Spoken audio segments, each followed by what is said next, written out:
Yeah, so back in like the 2000s and 2010s, they had Fearless Records had a this thing called a Punk Goes Pop Punk Goes 90s. They had this whole thing where they would do covers of like their bands that were signed to them would do covers of popular songs.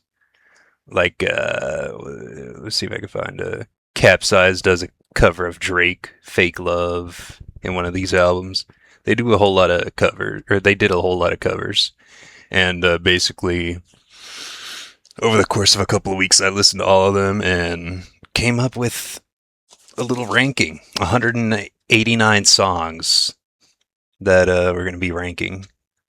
Just gonna just gonna be honest. A lot of these are dog shit.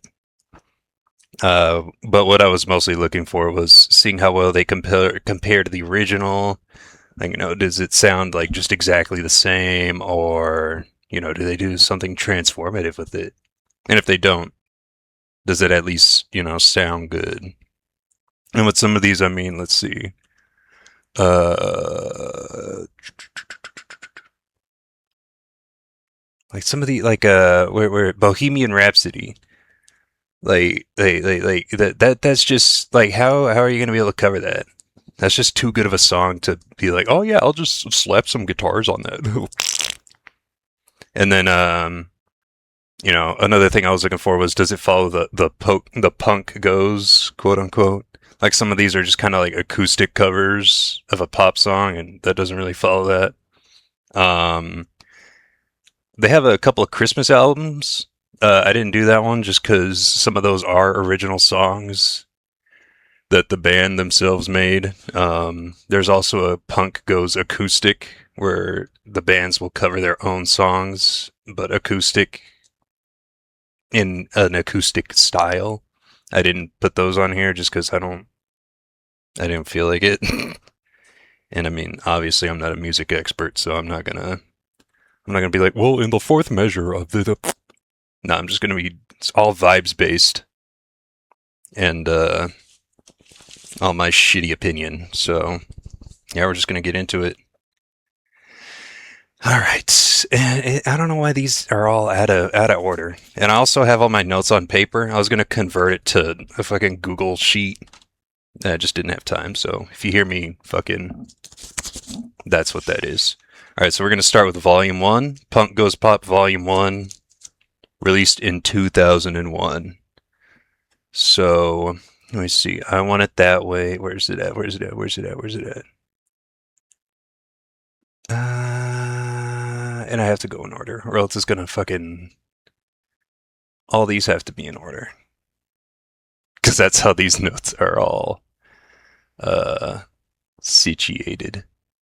Where the hell is it at? I want it that way by.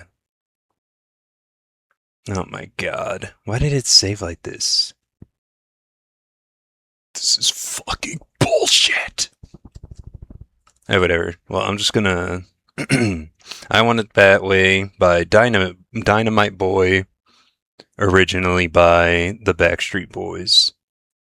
Wherever the hell it is. Oh my god. Alright, you know what? We're just gonna go as is, because I'm gonna drive myself crazy looking for it. Alright, what is this? I'm Real by The Starting Line, originally by Jennifer Lopez and Ja Rule. Put that in C or Nah. Let's see. What was I crying about? Uh, I think they just kind of. I'm gonna have to hold on. I'm gonna have to put. Nah, never mind. Yeah, with this one, I think a lot of these you're just better off listening to the original, and this is probably one of them. The way you walk, the way you. Yeah, just listen to the original. Don't bother with the cover. And Your Love. This okay. So this is from. Okay, never mind. Yeah, this is from Punk Goes Pop Volume One. Next one, The Way You Love Me by Keepsake, originally by Faith Hill. There we go.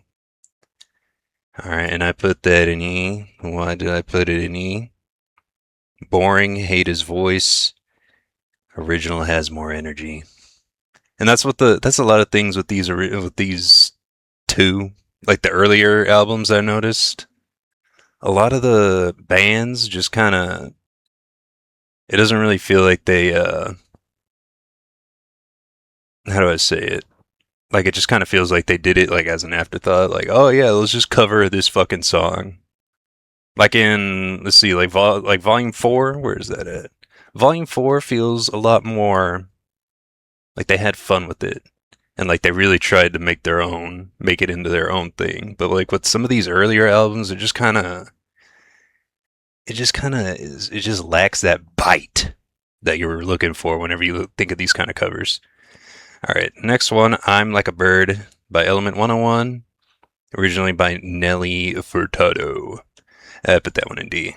And I think it's just kind of reminded me of like a little bit too much of the original. Like it just, like, I mean, it just copied the original, which is, I mean, what a cover is. You just cover the original song, but they didn't really do nothing with it. So for that, it goes in D. And a lot of these, I'm just going off my notes because I don't want to go like a lot of these. Like the bottom three, I'm not going to go too into because I don't think they deserve it. Next one, Candy by Noise Ratchet, originally by Mandy Moore. Mandy Moore gets a lot of covers on these earlier ones. I did notice that. It brings a let me see, what did I write? Brings new vibe to original. OG is more dreamy, covers more need to tell someone. What does that mean? Okay, so yeah, I think with what I was going for on the notes, the original. Ah, fuck. Am I gonna have to play the songs too? No, I don't think I might. I don't think I should. Spotify installer? No, never mind. Oh, God. Jesus. Yeah, never mind. I don't know why Spotify's doing all this. But yeah, original has more of a laid back, kind of dreamy, you're thinking of your crush kind of feeling. And then the Slick Shoes cover, that one has a more can't get this chick out of my head kind of vibe that I really dig. So it wasn't bad. I don't think it was all that bad. It's probably not something I'd put in my liked playlist or nothing like that, but I mean, you can't really. I wasn't really too picky with that. All right, next one. Like a Prayer by Rufio, originally by Madonna. I put that one in B too. Let's see. Did their best, but it's Madonna. Yeah, that's another thing too. One of those other criteria where I was like, the original might just be too good. That's probably, I mean, it's Madonna. Love her or hate her, she's got that fucking. I mean, you know, whenever you're listening to a Madonna song, and I mean, I don't remember it being a bad cover, but I mean, you can't really, you know what I mean? Like, you just can't fucking. Some things you can't just. I mean, I guess if you get a strong enough band, you could probably pull off a lot of like super intense artists or like super talented artists and get away with it, but I don't think they were. I think they bit off a bit more than they could chew. Bye bye bye bye. Bye bye bye bye. Bye bye bye. Bye. Further Seems Forever, originally by NSYNC. Where did I put that one? Put it in B. Damn, a lot of B's in this one. Why did I put it in B?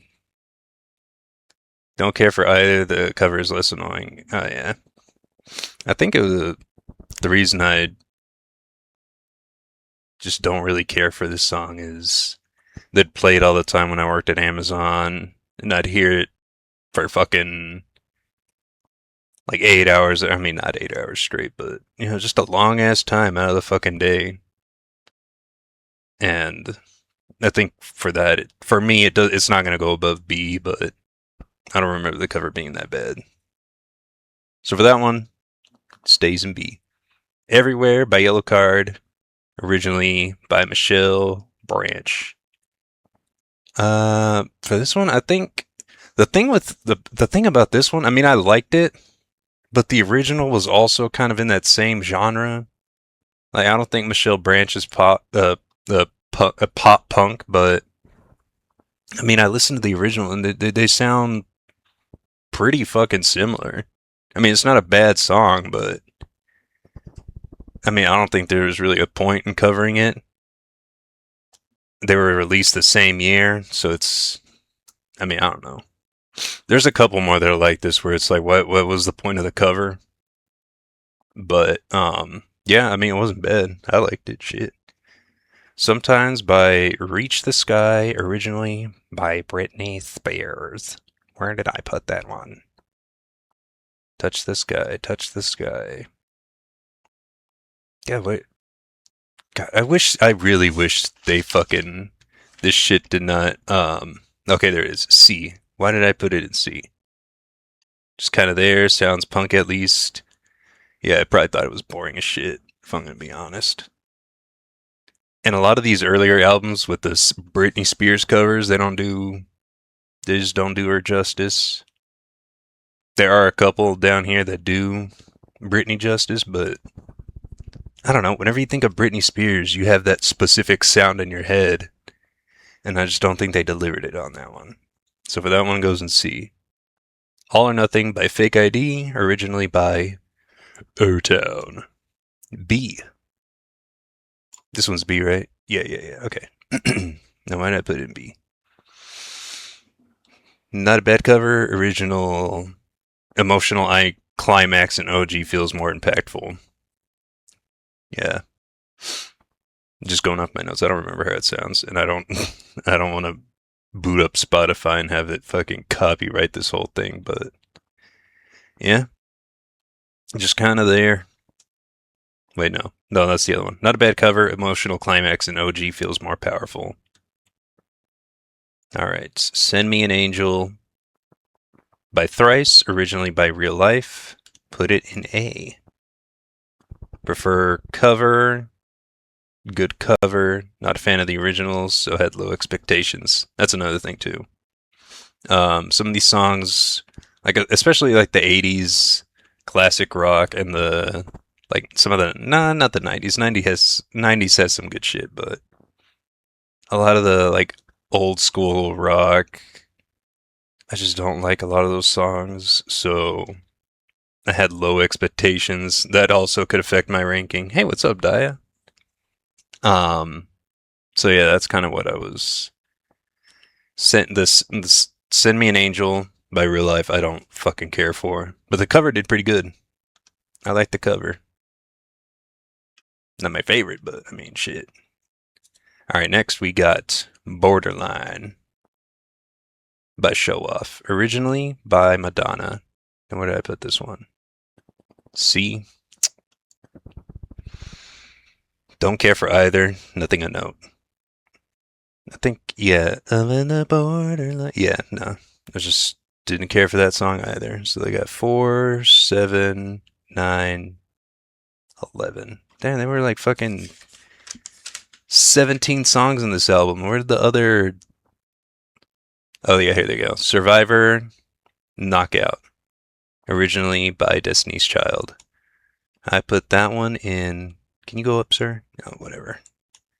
In B. Why'd I put it in B? Alright. Not a bad cover. Transformative without losing original's energy. Yeah. I don't remember what this one said. Dude, I really need to fucking have the original just kind of in the background. Hold on.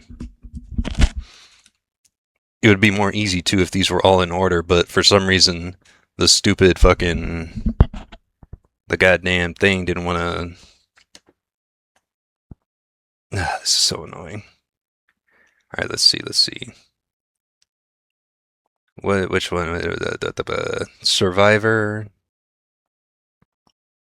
Yeah, let's see what that. Okay, yeah. I'm a survivor. Yeah. Um. Yeah, I didn't think the cover was too bad. So for that, we're gonna put it in B. All right, let's see what we got next. Get this. Get. Okay, yeah. So this one pissed me the hell off. Get This Party Started by Stretch Armstrong, originally by Pink.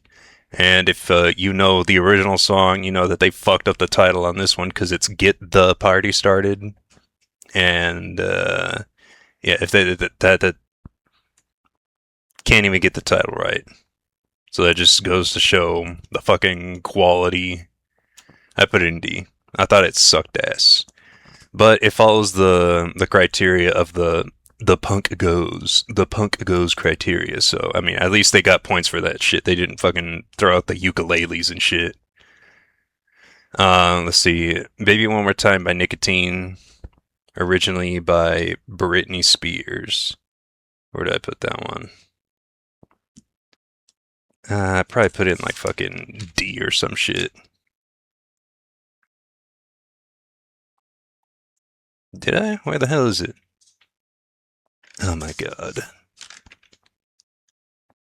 Baby One More Time. Okay, yeah, I put in C. Never mind. Underwhelming for Britney Spears. They just don't. In this, they have like two songs of hers on here, and they don't know what the fuck they're doing. They should have waited until they got some of the stronger bands. I mean, I'm sure because a lot of these are older bands. I'm sure if they got it, just didn't. They just didn't do it right. All right, Crush, originally by Crush by Noise Ratchet, originally by Mandy Moore. Where did I put that one? In B. Now, why did I put that in B? Mandy Moore. Da da da da da. What the hell? Did I not already rank this one? Candy. Oh no, wait, no. I put Candy in C. I'm fucking stupid. All right, yeah, no. This one, Candy by Slick Shoes, originally by Mandy Moore. Just listen to the original. You'll be better off just listening to Mandy Moore. This one, Crush by Noise Ratchet and Sean O'Donnell, originally by Mandy Moore. Not bad. And for the same reason I gave this one originally. It brings a new vibe to the original. Mandy Moore's is more dreamy. This one is more, I gotta tell you about this fucking chick I saw at the goddamn bar type shit.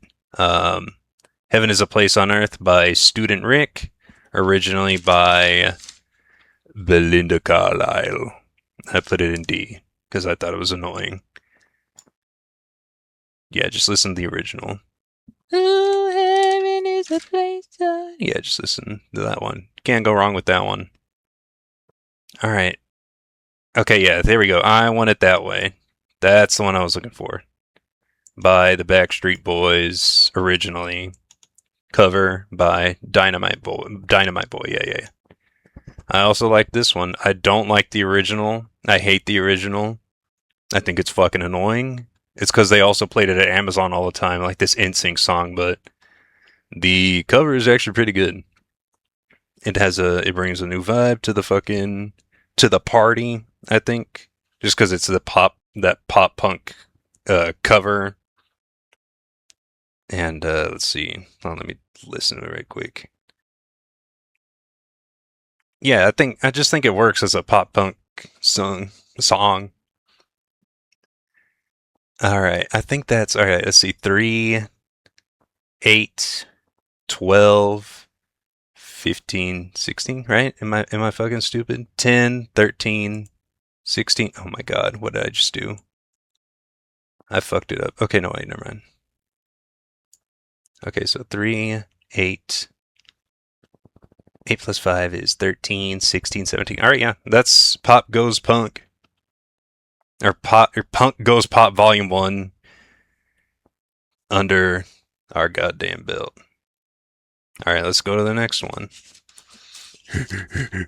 We got Punk Goes Pop Volume 2 released in 2009, so they waited a long ass time for this shit. Well, it's uh, they had to release some other shit in between then, but we'll get to those whenever we get to those. We're doing the pop covers, volumes 1 through 7 first.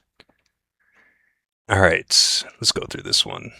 So number one, we got "What Goes Around Comes Around" by Alisana, originally by Justin Timberlake. I thought this shit was awful, and I fucking love the original song. Go around, come back around. No, they didn't do it. They didn't do it justice. You think they would, just because, I mean, it's, yeah, the original songs, it does, dude. It's so much more fucking emotional. And these dudes got all these instruments. They got all they got this fucking high pitched dude going, fucking, hey girl. And they can't match the original, emotional vibe of the original. They just fucked it up. I hated it. Every time I hear it, I gotta listen to the original just to fucking cleanse my goddamn ears. Now, on the flip side, we got "Apologize" by Silverstein, originally by Timbaland and One Republic. I put that one in A. I think they delivered on this one. And you know what? Oh my gosh, "Apologize" was my shit. Yeah, I definitely recommend the cover. It's pretty good. It's not like a S tier for me, but I mean anything above B tier is pretty good, I would say. Or anything, yeah, anything in A or S, I would definitely recommend listening to. S, I would say please fucking listen to. Or I'm gonna have a separate S tier above on repeat. But yeah, A and up, I'd say is definitely worth listening to. All right, next time we got another "Baby One More Time" cover. It's another fucking Britney Spears cover, but of the same exact song. I don't know why they thought they would hit it at the park this time, because they didn't. August Burns Red fucking butchered it. And I actually like August Burns Red. They have some good songs that I like. But they just is like a fucking is just the wrong band for the song.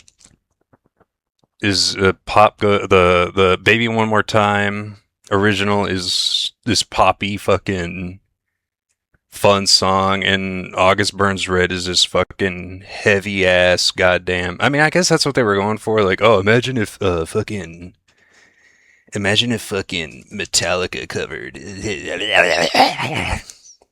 but they just fucked it up. It doesn't sound good. It's not funny. It's not like, oh, dude, this is so fucking hilarious. It just sounds like shit, dog shit. And there's definitely a way you can do something like pull off like a heavy cover of a pop song, but this just is not good at all. All right, next one. "When I Grow Up" by Mayday Parade, originally by who? Oh, the Pussycat Dolls. What did I think of this one? A, I think. Let me see. God damn. Okay. Yeah, A. Good cover, makes sense as a pop punk song. Yeah, hold on. Let me fucking.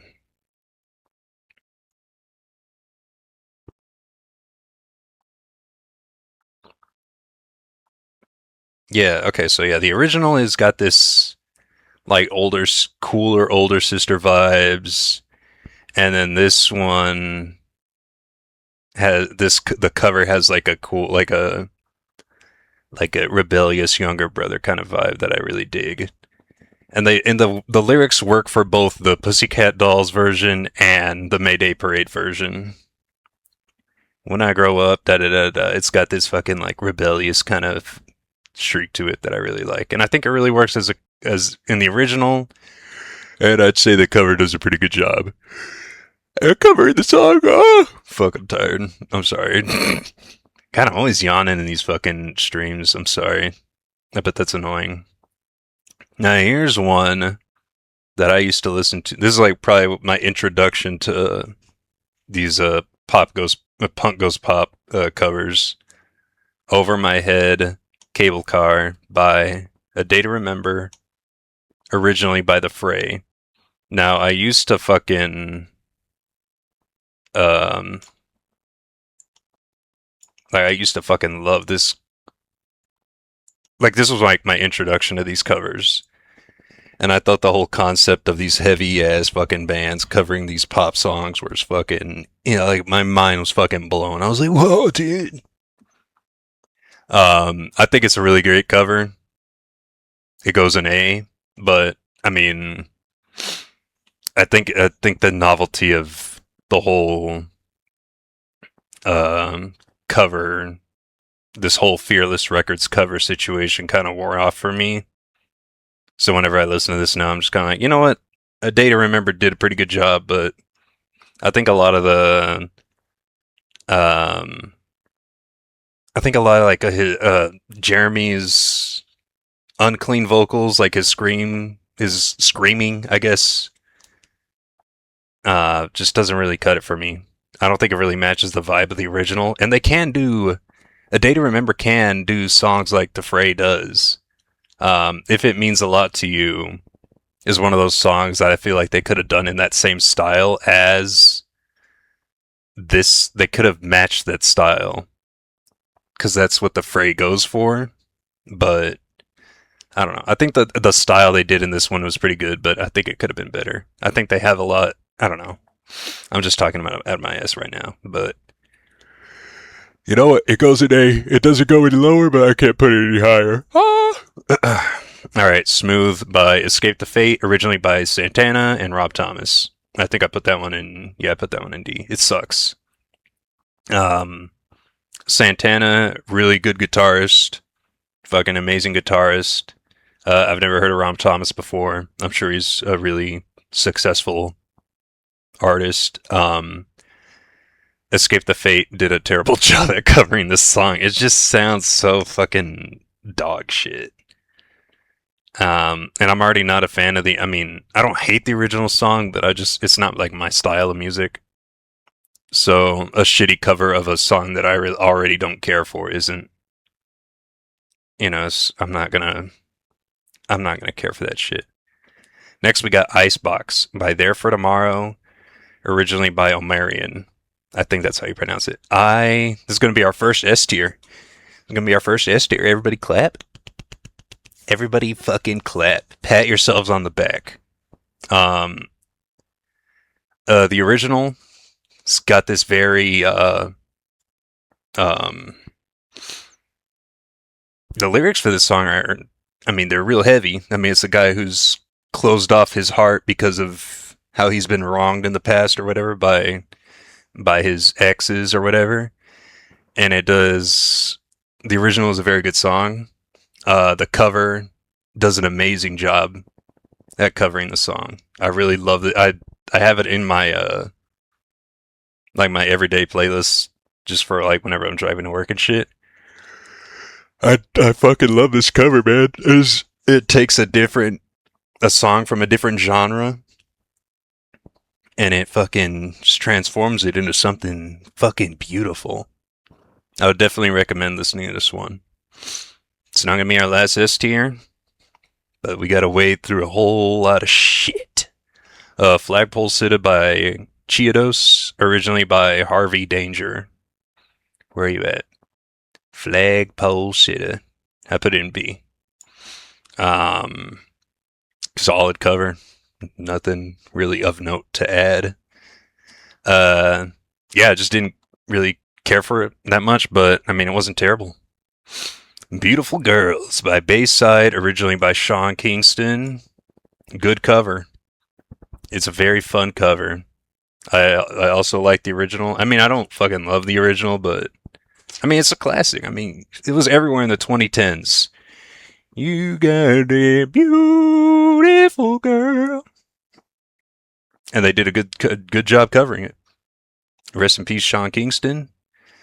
Next one, we got See You Again by Breathe Carolina, originally by Miley Cyrus. And I put that one in D. Let me fucking skip to that one, see what the fuck these goddamn dudes did. Your way to. Alright, yeah, I'm already past that one. I got my say. Yeah. I mean, I put it in D. Let me see why. All I put was and a question mark. I probably should have put a little bit more than that.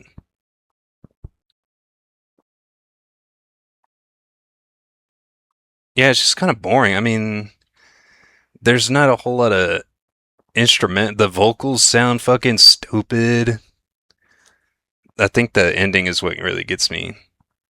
Yeah, they just fucking. It's some dude screaming over a beat. It's just going. Yeah, no. Don't listen to this version. Just listen to Miley Cyrus version. Let's see what we got next. Disturbia by The Cab. Originally by Rihanna. There's a lot of Rihanna covers on these. And I was real happy about that. I had to look it up if Sean Kingston actually died. No, it's because I forgot what the hell where the hell it came from, but there's like this. It's like a meme that you just like people randomly. I don't know exactly what it is, but one of Cammy's friends would tweet at Sean Kingston, or she would tweet at Sean Kingston, "Rest in peace," and it was I don't know. It was just this funny thing that it's more of an inside joke between Cammy and I, but there is a thing on the internet where people fucking say "Rest in peace, Sean Kingston," and he's not actually dead. He's just I think he's doing jail time for like tax evasion or something. I don't know.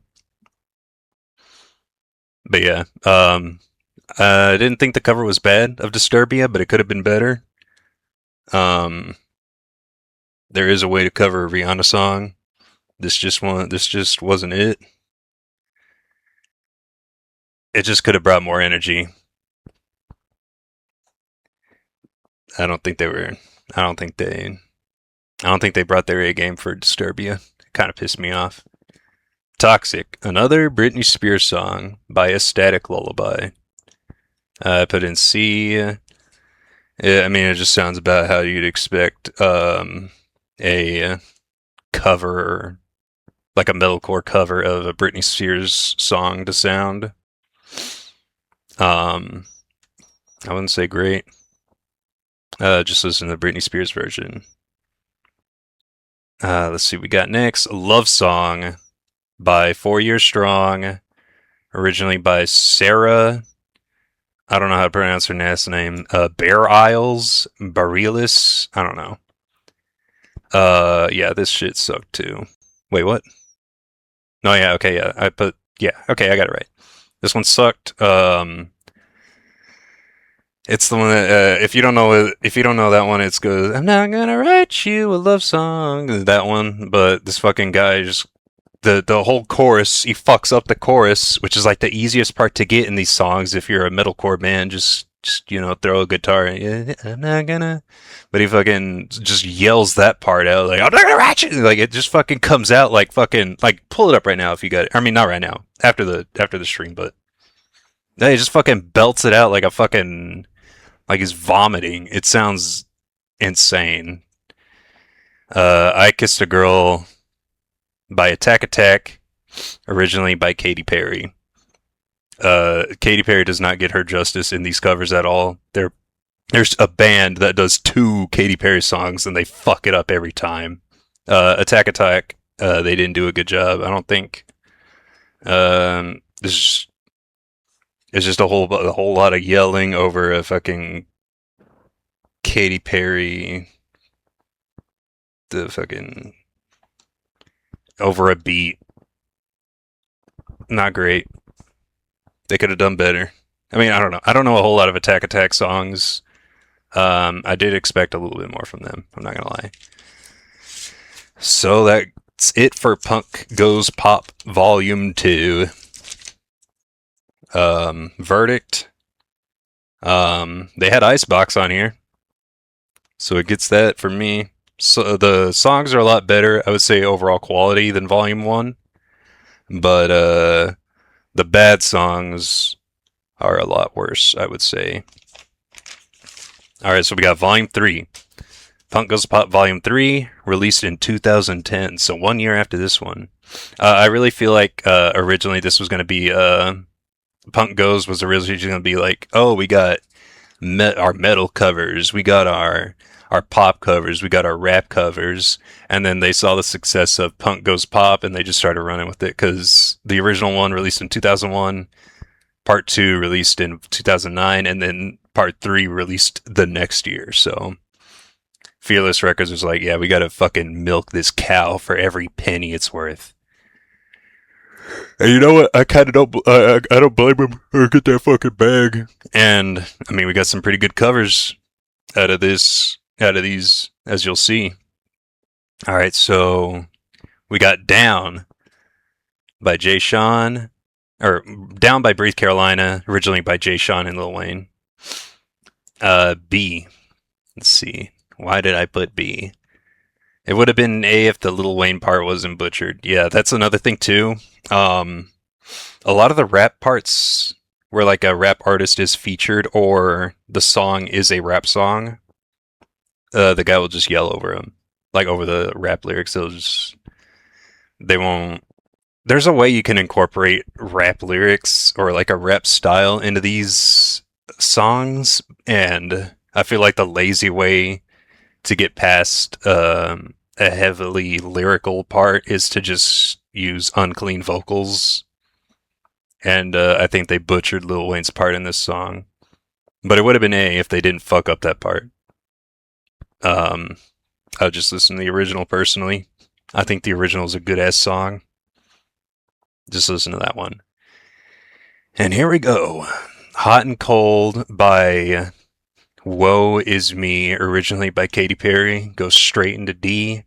Woe Is Me does another Katy Perry cover and they fucked that up too. Um, the chorus isn't bad though. Otherwise, it would have gone straight into E. But this is the the energy matches, but holy shit, the rest of it just sounds like straight dog shit. I don't like this cover at all. Yeah, she does not get any justice in these covers at all. All right, next we got Bad Romance by Artist versus Poet, originally by Lady Gaga. I mean, you know who does the original? It's fucking Gaga. Come on. That goes in B. It honestly should have been a different band. I mean, I'm not too familiar with Artist versus Poet, but I don't think they were cut out for this shit. It's fucking Bad Romance by Lady Gaga. I love that song so goddamn much, and it just didn't deliver. I might be biased because it's Bad Romance, but I mean, Gaga's feels way more. Like, I just feel more listening to that song than I do the cover. Like, I mean, again, that might just be me being biased, but I don't think so. Listen to them back to back, and you could be the judge. Next, we got In My Head by Mayday Parade, originally by Jason Derulo. What did I put? I put it in S. Another S tier, guys. Go ahead, give a round of applause. S tier. Yeah, Mayday Parade does a lot of covers. They do pretty good, I would say. There are some stinkers that they have, but man, dude, go listen to this fucking cover after the stream. Not right now. Listen to me. Only listen to my voice. But god damn, dude, this cover is so fucking good, dude. And I like the original too. Whenever my wife and I listen to like old 2000s, 2010s pop songs, this one is always one that we listen to. And the cover just fucking does so good at covering it. It's so fucking good. Wait, I don't remember how In My Head sounds. It's the one that's everybody looking for love. Oh. Just hold on, let me see what the lyrics are. Just leave with me now. Say the words, and we'll go. Uh, I'll be the teacher. I'll show you the ropes. The ropes. It's a really good song. I fucking love that song. In my head, got you all over me right there. Da, da, da. Yeah, I don't know the lyrics, but I just know how it sounds. Yeah, S tier. It's a good S song. Oh yeah, okay, yeah. So yeah, you know which one. Yeah, I fucking butchered it though. I'm sorry. Next we got what is it?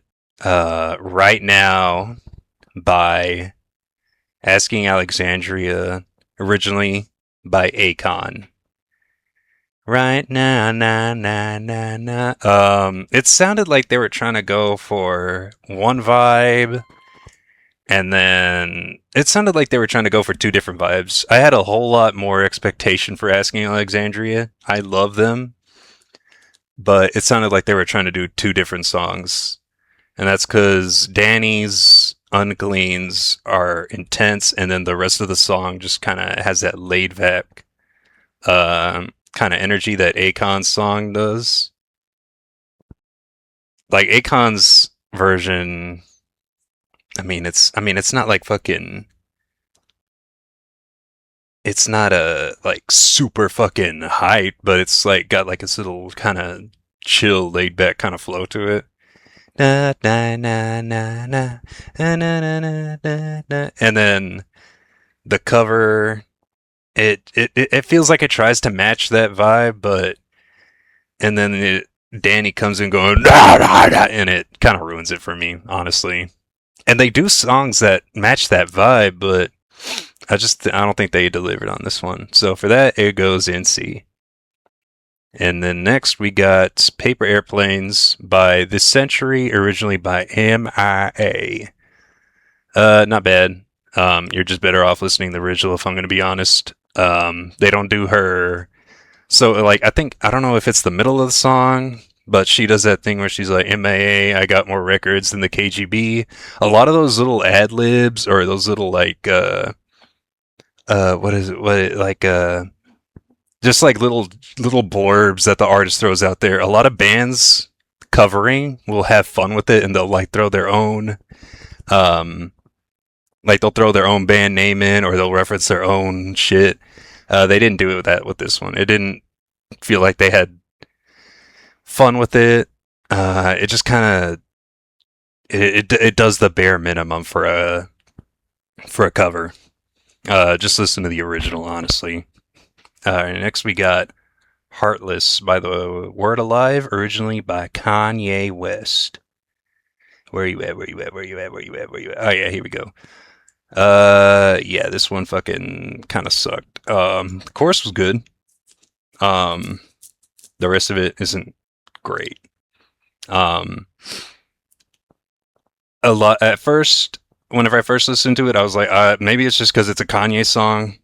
Um, I mean, at first I was like, well, can a cover of a Kanye song even really be done? I mean, Kanye's music is, I mean, regardless of how you feel about him, his music is definitely like iconic.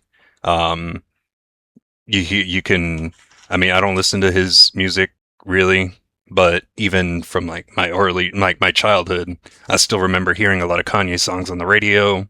My mom would listen to them, and it just he has a distinct style, and uh, I didn't think you could really do a cover of a song like his, but as we'll see later, that can be done. But this was not one of those songs.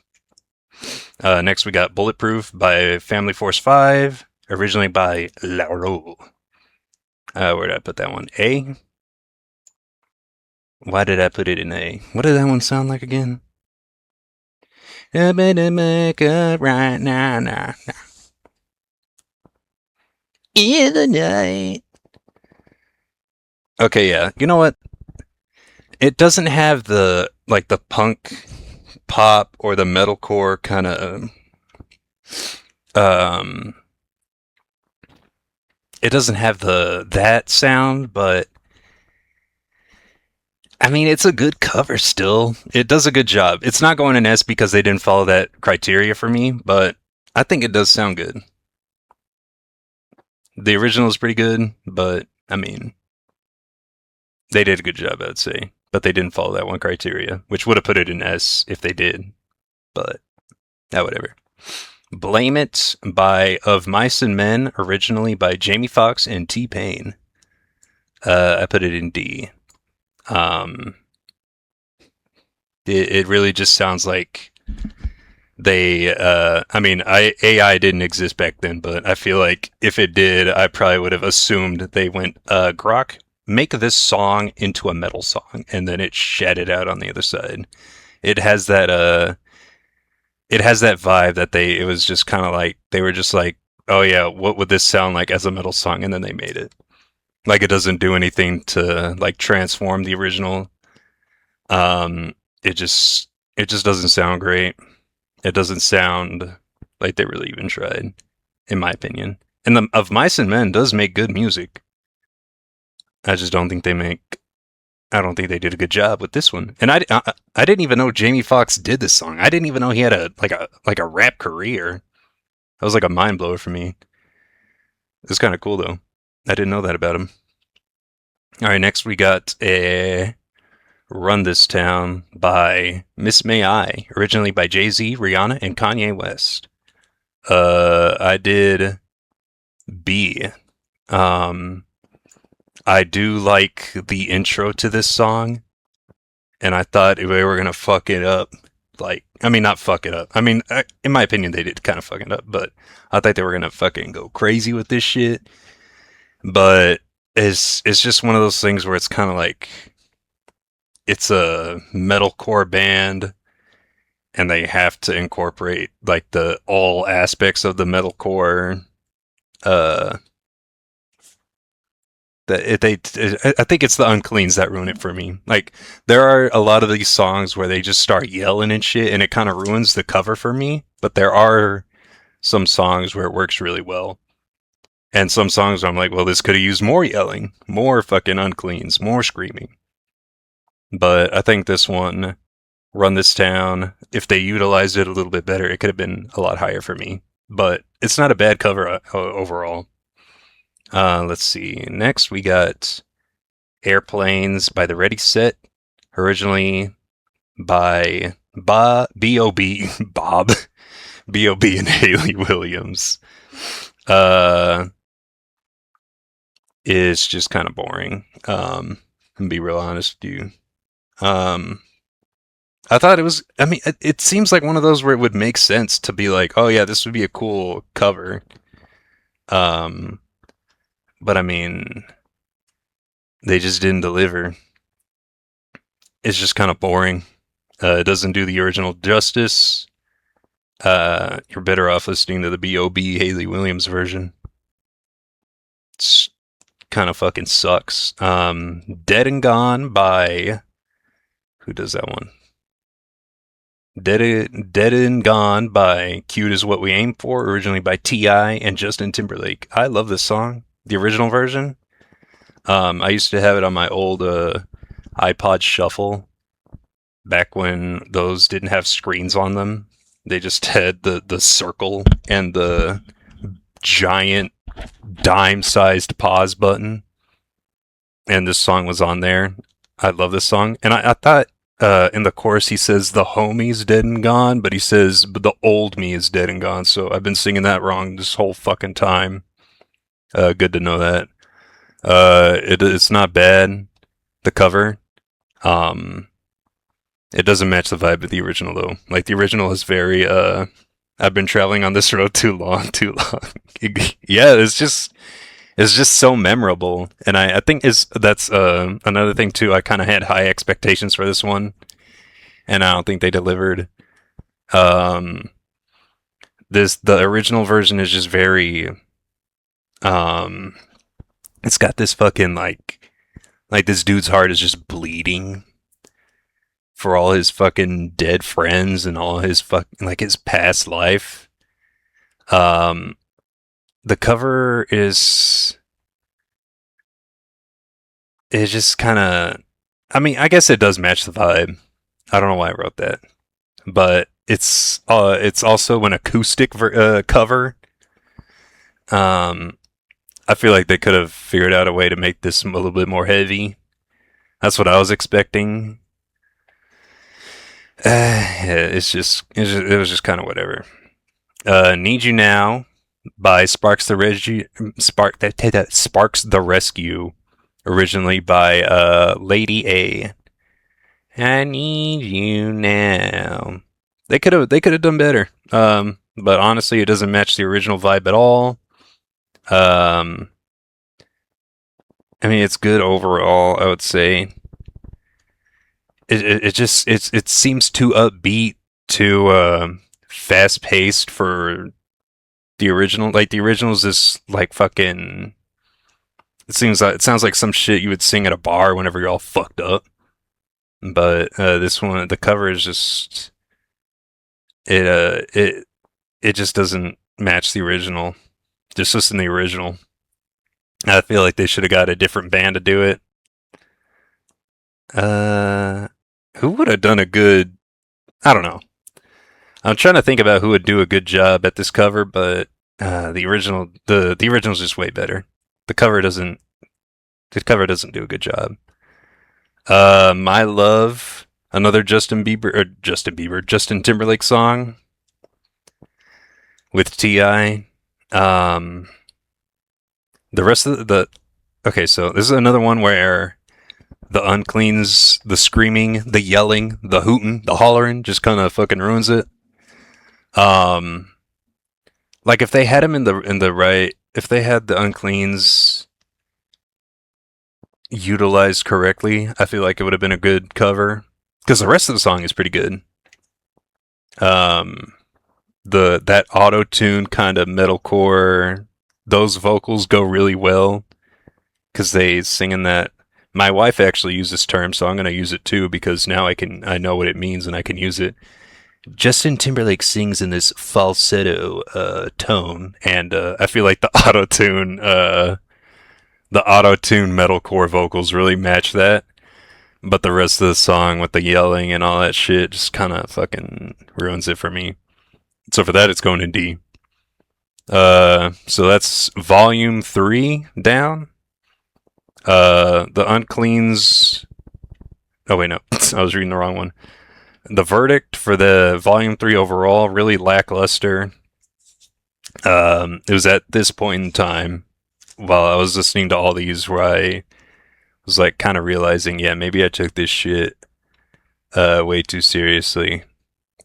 And I was only 3 volumes in out of a whole freaking lot. I mean, the Punk Goes Pop, there's 7 albums in all, and that's not counting 80s, 90s Part 2, metal, crunk, classic rock, and 2 for the Winter X Games from 2011. All right, so next we got a nice treat.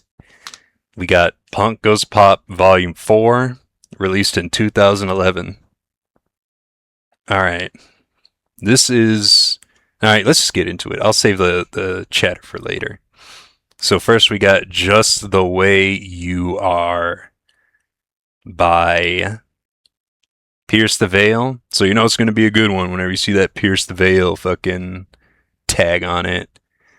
Originally by Bruno Mars. This one's going in S tier. They did a good ass fucking job. Give yourselves a round of applause. You're going to be doing that a lot on this one. They just, I mean, there's no surprise here. Pierce the Veil was going to fucking nail they were going to nail it with this one. It's a really good cover. I love this one. Nah, there's not much else to say. Not much else to say. Next, we got Little Lion Man by Tonight Alive and Dave Petrovic, and originally by Mumford and Sons. Now, I don't like the original at all. I'm not a huge Mumford and Sonser, but the cover, another S tier, another fuck. I mean, come on, you know the drill. Clap, clap, clap. The cover is fucking amazing. Um, I might also be biased because it's female vocals. I prefer when it comes to like I think anything really. I prefer female over male vocals. I just feel like they sound a lot better. I think it's also that they kind of contrasts with the instruments. Like the instruments are real heavy, they're real fast, they're just really aggressive, and then a lot of women vocals are a lot. They're just real soothing, in my opinion, and for that, I think it just does real well. I think that's why I also like a lot of the zombie Call of Duty zombie songs, just because Alina's voice is really good. Um, it's got that soft. Yeah, whatever. We're not here to talk about that. We're here to talk about the covers. We'll talk about vocal preferences at some point. Last Friday night, TGIF by Woe Me, originally by Katy Perry. Now, we've talked about this. We've had this discussion. Katy Perry was did dirty on these. And last Friday night is no exception. They fucked it up, but they did it even worse this time. It's going an E. Is just gotta keep fucking Woe Is Me away from Katy Perry. They're gonna fuck it up, and not in a good way. It's almost like they hate her. But the energy overall, I would say, matches the energy of Katy Perry's, which I mean, in my head makes sense because it's. I mean, if they match the energy, you would think it would be going in like B at least, but the rest of it just doesn't sound fucking good. They can match the energy all they want, but if it sounds like shit, it sounds like shit, and it sounds like shit. Honestly, I feel like they'd be better off covering like an LMFAO song. Like if you listen, I wouldn't recommend it, but if you listen to this cover, Last Friday Night by Woe's Me, it's gonna sound like shit. But imagine them covering Shots by LMFAO. I feel like they could do a really good job with that song, but not with Miss Perry. All right, so next we got Roll Up by the Ready Set and Mod Sun, originally by Wiz Khalifa. That was kind of interesting to see where they would go with this one, but they just didn't. I don't think they really. I don't really think they came through. It just doesn't. It's just not that fun. I mean, the original was like, "Nah, roll up, I roll up." I think that could have been real creative with it, honestly, but it just sounds like they tried to copy the original.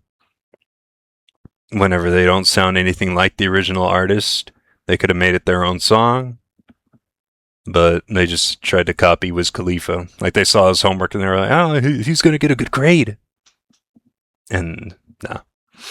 All right, next we got "Fuck You" by Sleeping with Sirens, originally by CeeLo Green. There's another one that I mean, it's Sleeping with Sirens. They're a really good band, so of course they were gonna get a good score. I just liked it. I wasn't really blown away like Pierce the Veils. Um, I mean, I like Sleeping with Sirens, but Kellen's voice kind of gets on my nerves.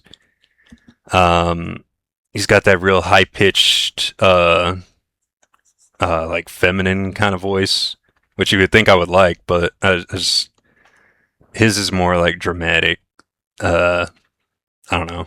I'm not a huge fan of his vocals. I mean, I think he's insanely talented. Don't get me wrong. I'm just not a fan, and I just prefer CeeLo's original song a little bit more. I mean, it's. I mean, this song was everywhere back in like the 2010s. I mean, whenever you think of that song, you think of CeeLo Green. You don't think of Kellen Quinn, obviously. Anyways, next we got "Rolling in the Deep" by Go Radio, originally by Adele. It goes an E. I don't know why I put it up there. There's quite a bit of Adele covers in this. Um, Yes. I'm listening to the cover right now just to kind of give me a refresher. Yeah, his fucking vocal. Okay, so Adele has this distinct singing style. I feel like in the 2010s, a lot of artists tried to cover that like indie, like that hi hi hi that kind of style. Adele does it really well, just because I don't know if she was like the original artist. I don't think she was the first to ever sing like that, but whenever I think of that style, I think of Adele. I think a lot of other people also do too, but it's just this dude tries to copy it and it sounds like fucking dog shit. Yeah, no. I don't care how biased it makes me. The rest of the song is fine, but no, this dude's vocals just piss me the fuck off. So for that, it's going in E. Now we got You Belong With Me by For All Those Sleeping, originally by Taylor Swift. I think this is our first Taylor Swift cover. It was, it kind of, I was, the chorus was really good. I mean, again, I think the chorus is the easiest part to nail in all these, but I think the uncleans kind of ruin it. And that's going to be the main thing for me with a lot of these, is all the hooting and hollering. It just kind of fucking ruins it. But yeah, not going to be our last Taylor Swift cover, but our first, not off to a great start. Now, this one I thought was going to be a fucking hit. I thought it was going to be an easy fucking win for whoever covered it. We Are Who We Are by Chunk, no Captain Chunk, and originally by Kesha. No, they fucked it up. It's just listen to the original. I don't they did not do a good job with that shit. Um, it's just the uncleans ruin it again. It's just a whole lot of the same shit. The uncleans ruin it. They kind of just copied the original. The chorus is fucked up. Yeah, just listen to Kesha's version. They fucked up the cover. Next, we got on the complete opposite. We got "Love the Way You Lie" by Skylit Drive, originally by Rihanna and Eminem. S tier. I'm kind of mixed on this one because again, the uncleans kind of go. They kind of. I mean, I could see why someone would not like this cover, just because the uncleans are kind of. They kind of ruin it a little bit. I mean, not ruin it, but they kind of. It's kind of you got to kind of get through them. But I don't really know how else they would have done Eminem's parts because Eminem is a very fast vocalist. Like that's like I mean, you think of Eminem, you think of fucking rap god, and he's like.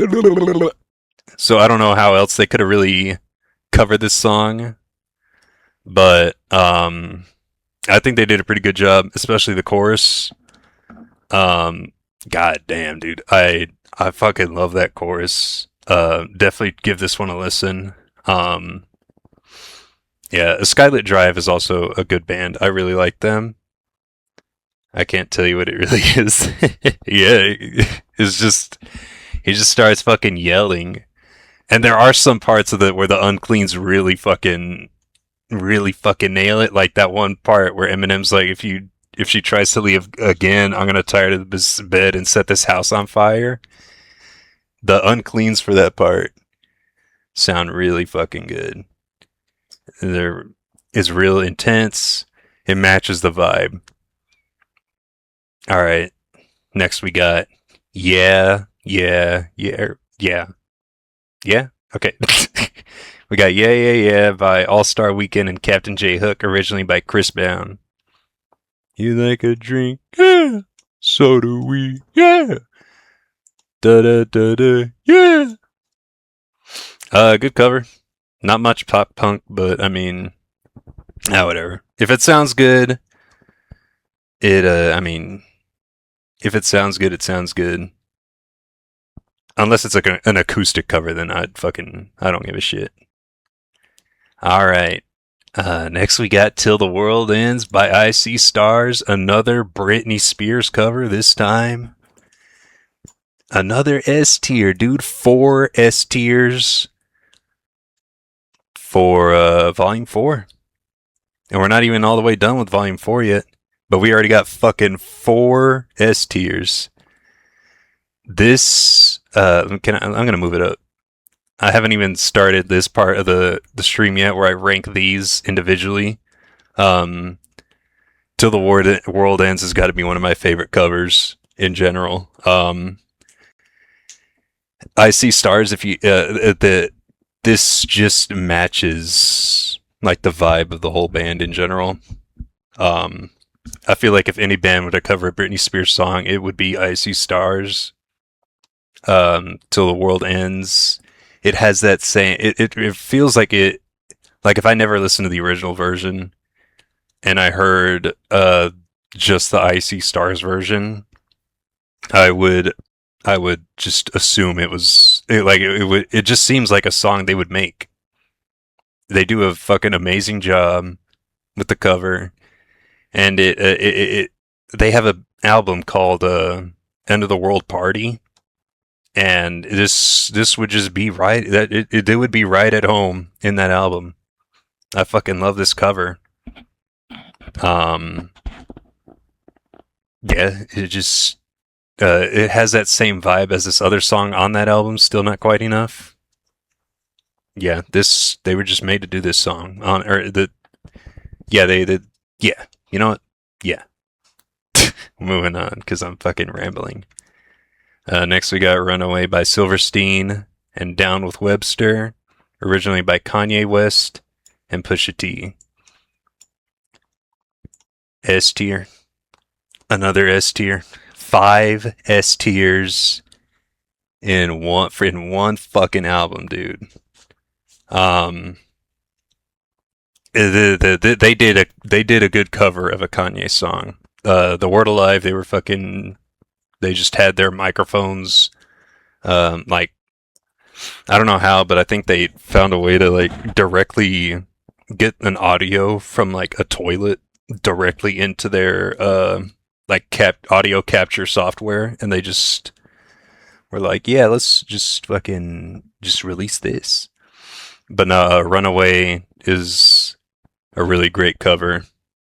Um, uh, I think it's Down with Webster that does the Pusha T part. I think that kind of I wasn't really a fan of that part, but it matches the original vibe really well. Yeah, I think they just brought. I think they did the original justice or the original song justice. Going in S tier for that. And lastly, we got Super Bass by the Downtown Fiction, originally by Nicki Minaj. It just kind of sounds like One Direction. Like if One Direction did a Nicki Minaj cover. It's not terrible, but I wasn't a fan. Um, sorry. Okay, so Volume 4, we got that down. Verdict: highs are a whole lot higher, but the lows are a whole lot fucking lower. Oh, Jesus. So far, this is my favorite album, Volume 4. Volume 4 is a good album. Go ahead and listen to that one. Not all of it, just the ones I recommended. Next, we got Volume 5. Punk Goes Pop Volume 5, released in 2012. We got Grenade by Memphis Mayfire, originally by Bruno Mars. And it's good. Put it in A. It's good. It's a good cover. The vocalist for this group, Matty Mullins, his voice is kind of like, I don't know how to describe it. It's very theater kid-ish. Which I'm not a huge fan of. It's pretty dramatic, but I mean, I think for this I think for this song it kind of works out real well. I just think it works Sorry, I'm trying to turn my fan on higher. I'm fucking sweating like crazy. Yeah, there we go. I heard the motor turn on turbo drive. But yeah, it's going an A. Can't really say much else. God, I am fucking disgusting, dude. Oh my god, I am so sweaty. Hopefully that cools me. Hopefully that cools my little body down. God, I'm so disgusting. Alright, so next we got Call Me Maybe by Upon This Dawning, originally by Carly Rae Jepsen. Let's go and see. Some good parts, but not great overall. I know I smelled something stinky. Alright, I'm turning the fan on. Hopefully that helps. Do I really stink, though? Like, can you actually smell me? All dumb. Yeah, I don't know what they could have done to make me happy. I don't know what they could have done to make me not fucking cry and moan, but it was just, I don't know. It's kind of lackluster, honestly. And Upon This Dawning does some good shit. I just don't think this cover was one of their good shits. Next we got Somebody That I Used to Know by Mayday Parade and Vic Fuentes. Originally by, I don't know how to pronounce this dude's name. Gotti? I don't know. It wasn't bad overall. I hate the original song, so maybe I'm kind of biased in that, but I prefer this version at least. It's a good cover. It's got good vocals. Yeah, I'm just going in B. It's not bad. Next we got Mercy by The Word Alive, originally by Kanye West. Who else? Kanye West, Big Sean, Pusha T, and 2 Chainz. Now, if you're following along and you're on volume 5, you might be like, wait, hold up, wait. Where is this song? Where I don't see it. That's because Spotify took it off the album. I don't know if it's because the vocalist drops the N-bomb, because in the original song they do say the N-word, which, I mean, it's in like a lot of rap songs, obviously, but they kept it in the cover. So that's probably why either they took it off because he says the N-word, or because it's just an actual fucking terrible cover. I'm more inclined to believe it's because it's just a shitty. It's this song fucking sucks, dude. It just is just terrible. There's a way to do a Kanye song. I mean, we saw Silverstein and Down with Webster do it. These, I don't know what the hell The Word Alive thinks they can do with a Kanye song, but they just don't have it. Especially Mercy. Like, I don't know what they could have done to make it work, but it just fucking sucks. Like, the fucking, like in the intro when everyone's like, that part, he tries to do it. He tries to sing that part, and it just sounds fucking shitty. It just does not sound good at all. It's not a good cover at all. Don't even fucking bother. Okay, so next we got Glad You Came by We Came as Romans, originally by The Wanted. I put it in B. Now we gotta fucking move shit around. A good cover overall. Kind of lackluster, but not bad. I say lackluster just because it was such a huge song back when it came out. I expected a little bit more from the cover, but I mean, it's not bad, but I don't know, they could have done a little bit better. Some Nights by Moths to oh god. Some Nights by like Moths to Flames, originally by Fun. I prefer the original, and I don't even like the original. I just don't think they did a good job at the cover. It does capture that same energy. And there's some good parts, but I mean, overall, it's just uh, it, it's just not great. Don't bother. Next we got Billie Jean by Breathe Carolina, originally by Michael Jackson. Jackson. Originally by Michael Jackson. Michael Jackson. Not bad. Um, it doesn't follow that Pump Goes criteria, but I mean the cover isn't bad overall. So for that, it gets a B. Next we got We Found Love by Forever the Sickest Kids, originally by Rihanna and Calvin Harris. We got, oh my god, where is this one going? Ah, it's going to S tier. Ah. Right? Hold on, let me make sure. Yeah, going in S tier. Good cover overall. It does the original justice, I would say. They do this part in the cover where they add in some of Rihanna's, like they splice in some of Rihanna's vocals, like her singing, and I think that's kind of cool. Like while they're singing, they had like some of Rihanna's parts cut in, and it's kind of cool. I like it. So for that, it gets a S tier. Not very high up in the S tier, I will say, but you know what? It does a pretty good job. Pretty damn good job. Next we got Boyfriend by Issues, originally by Justin Bieber. I already don't like the original at all. This cover made me like Justin Bieber more. His version. It's just not a great cover at all. You know, the lyrics of the song have this very alluring vibe to them. The cover does the exact opposite. I don't know how the hell they managed that, but they did. Next we got Girls Just Want to Have Fun by The Main. Originally by... God damn, where is it? Oh yeah, there it is. Originally by Cindy Lauper.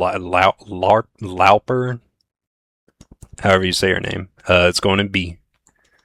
Right? No, that's not that one. Oh yeah, here we go. Not bad. The Main does a pretty good job at the covers. They're also a regular, along with the Mayday Parade. Where's the other one? They were just here. Forever the Sickest Kids. They do a pretty good job at the covers. Yeah, this was also one that was just kind of not bad. I just think I like the original too much by Cindy. I feel like the vocals would have matched better if they got a female vocalist. But I don't know. That's just me. Next, we got Payphone by Crown the Empire, originally by Maroon 5 and Wiz Khalifa. This is also going towards the top of S. 10 out of 10. Absolutely amazing. You know what Payphone sounds like by fucking Maroon 5. It's got this the original's got this dude standing outside of his ex-girlfriend's house with a boombox. He's just kind of like, please come back. The cover adds this layer of like just like bitterness and like heartache that the lyrics fucking just, it does such a good job with the cover. It also matches early Crown the Empire vibes. I'm not too familiar with their newer shit, but whenever I hear this cover, it reminds me a lot of their older songs. Kind of like I think The Fallout is another one. What's another song that kind of matches this vibe for me? Well, now I'm blanking, but yeah, never mind. I don't know what I'm talking about, I guess. But yeah, it just kind of sounds like early Crown the Empire. It's a great cover, 10 out of 10. There's this part where they left out Wiz Khalifa's part. I think that's for the better because I think that kind of would have. I feel like they could have made it work, but I don't know. Maybe it's for the better that they left it out, just because I feel like it would have. I don't know if they would have done a good job, and it would have. It would have demoted the song a little bit, I believe. But you know what? It's great. I love this cover. Next, we got Paradise by Craig Owens, originally by Coldplay. If you listen to the cover, you will notice that it, aside from the Craig Owens vocals, it sounds basically like pretty much identical to the original version. It doesn't try to do the metalcore pop punk cover. It's okay. So Craig Owens was the lead vocalist. I mean, I don't know if he still is now or anything. He might still be, but he was in a Cheetos. They did another cover. Let me see if I can find it. Damn, which one did they do? Okay, yeah, they did Flagpole Sitta, originally by Harvey Danger. And Craig Owens is the frontman for Cheetos. And I guess the reason that it's Punk Goes Pop is because he's the one covering it. But it just sounds like he's trying to do a Chris Martin impression. It just sounds like he's trying to it sounds just like the original. I mean, not just like the original. It doesn't sound as good. There's just really no point to this cover. I hate it. And I like Cheetos. I like Craig Owens, but there's just this was just so pointless. It was just a waste of a slot. And they could have got like any other Coldplay song. They could have done Yellow. They could have done. I mean, Yellow is kind of overdone, but they could have done Fix You. I feel like that would have been an amazing cover. But no, they had to do fucking Paradise. They had to get Craig Owens.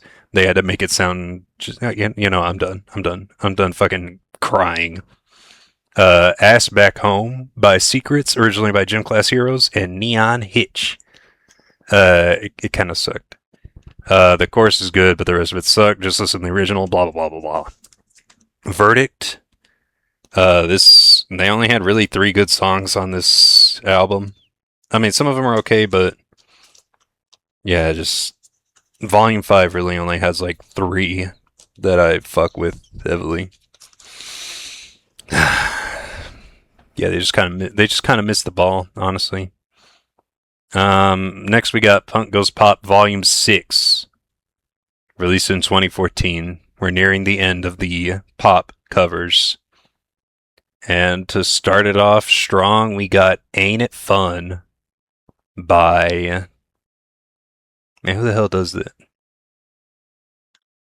By Tyler Carter and Luke Holland. Alright, where the hell is it?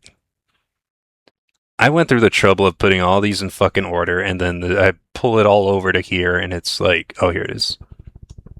And it fucking just jumbles it up. Starting off, it's going in D.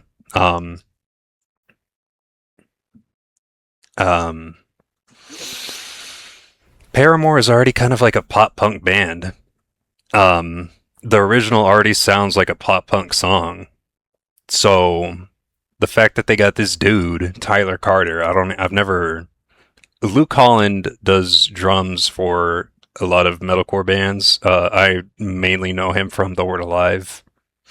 I think it's The Word Alive. I might have that backwards. I think it's The Word Alive. Tyler Carter, I've never heard of him before. He's a producer, a songwriter. Apparently he does a lot of popular songs. I don't know why the hell it just didn't even need to exist. Just listen to the Paramore version. I think it's really only in the album just because they got Luke Holland doing the drums. Yeah, don't even bother. Next we got Wrecking Ball by August Burns Red, originally by Miley Cyrus. It's gonna have that same issue as the last August Burns Red song, where they just fucking yell, hoot, holler throughout the whole thing. It's going in E. It really does just sound like, what if we made Wrecking Ball a metal song? Like, it has that fucking vibe. Like, they were just like, we made Miley Cyrus, but we made it metal. And the original is this. I mean, say what you want about Miley Cyrus. The original song is a very emotional song. Um, it's got that emotional fucking weight to it, and the cover just fucks it up. And I'm not even a huge Miley Cyrus fan or nothing, but I'm like a sucker for what was the original artist's vision, what was their like artistic aim. Um, and then whenever you get a cover that's just kind of like, nah, I don't. That just fucking annoys the hell out of me. Next, we got I Knew You Were Trouble by We Came as Romans, originally by Taylor Swift. Yeah, it was fine. Um, I mean, not fine. I just did not care for this one. Going forward, 6 and 7, these volumes they're just a slog to get through. Problem by Set It Off, originally by Ariana Grande and Iggy. I thought it sucked. Um, it sounds like they want to be. This group Set It Off. I don't know what else they do, but it just sounds like a fucking. They just kind of have this like Imagine Dragons kind of vibe to them. I don't know how to explain it. I don't know how to. It's got that very. It's got like coworker energy. This cover has coworker energy to it. I don't know how to explain it. Um, it just annoys the hell out of me. I hate this cover so much. You're better off just listening to the original. Um, I'm not even a huge Ariana Grande fan, or I'm not a fan of either of these two. I mean, I don't hate them, but I mean, I don't listen to their stuff at all. And I would a million times over rather listen to the original version. I'm listening to the cover right now, and I have to fucking skip it because it's pissing me off so fucking much. We got to move on. We're already an hour and a half into this. God damn, dude. Burn by Crown the Empire, originally by Ellie Goulding. I had high hopes because Crown the Empire does some good shit. They did not. They didn't deliver. It's going in D. It just doesn't sound like a Crown the Empire song. It's not awful, but it's so fucking close to E. And now there's no unclean vocals, which are, I mean, they can either underutilize them or overutilize them. And this one, they underutilized them. It would have elevated the song if they had a little bit more of a heavy energy to it, but no, they did not. Dia, I sent this one to you already. Drunken Love by Ocean's 8 Alaska, originally by Beyonce and Jay-Z. It's fucking awful. This they try to copy like Beyonce's the way she pronounces a lot of the words in the song. Like there's that part where she's like where she says surfboard and she's like surfboard, and he tries to the vocalist tries to copy that fucking that cadence. That song was so goofy. Yeah, dude, it's so stupid, dude. And I love the original version. Is they just and I like Ocean's 8 Alaska too, but they just fucking butchered the song. Anyways, Royals. This is going in S tier. Our first S tier of Volume 6. Our first good song out of Volume 6. They just did good. They did a good. They did a. That's the original has this laid back I already knew you were talking about Surfboard before you mentioned it. It's Surfboard, and there's this play. There's this other part where where where she goes, "We be all night, sir." Or, I don't know. I'll have to listen to the original, but there's like two fucking different points where he tries to pronounce something in Beyonce's cadence, and he just fucks it up. Royals by Youth and Revolt, originally by Lord. This song takes me back to like freshman year of high school. The original has this laid back kind of vibe to it, but the lyrics make it work for a pop punk song, a metalcore cover. I think it works really well. Go listen to it whenever you get a chance. It's great. Next, we got Hold On, We're Going Home by Volumes. Originally by. What the hell? I think I fucked up my notes. Originally by Drake and Majid Jordan. Going in B. I kind of didn't know what to expect with this one. But it wasn't bad, to be honest. It needs more instrumentals, but it matches the vibe real well. Next we got Chocolate by Knuckle Puck, originally by the 1975. It's good overall. I'm not really too familiar, or am I? Hold on, let me check just to be sure. Let's see. So the original is. Oh yeah, okay. It smells like chocolate. Yeah, whatever. It's not bad.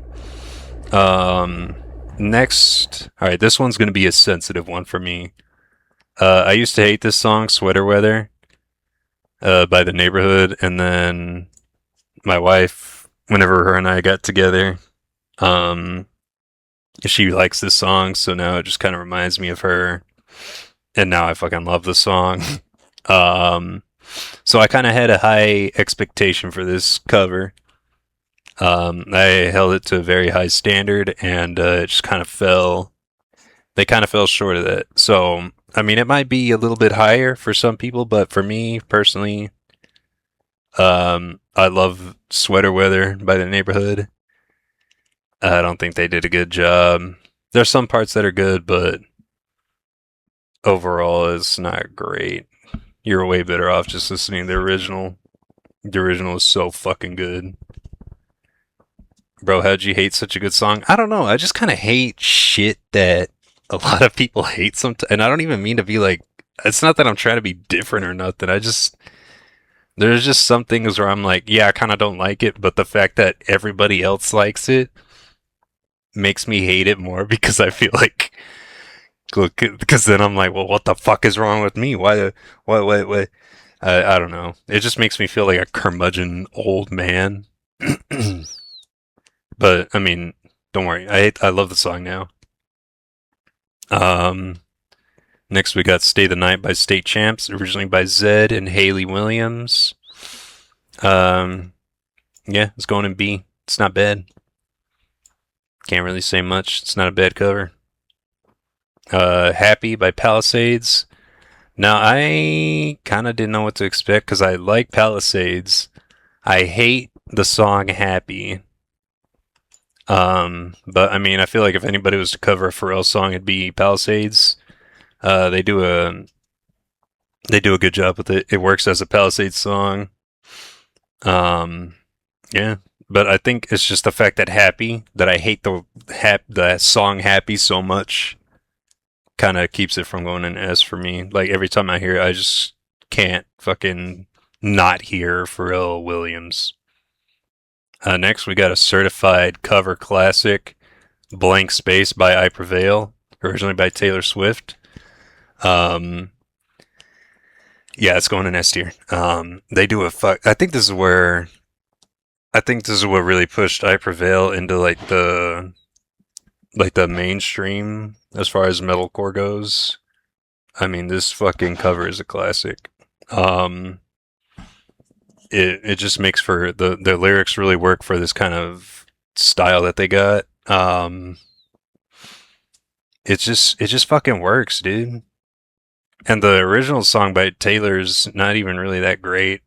I mean, I'm not a Taylor Swift fan. I mean, she has some good songs, like from the 2010s, late 2000s that I kind of like. I'm not gonna lie, but this one I was just kind of like, yeah, whatever. It's a whatever Taylor Swift song, I guess. But Blank Space kind of made it their own, really.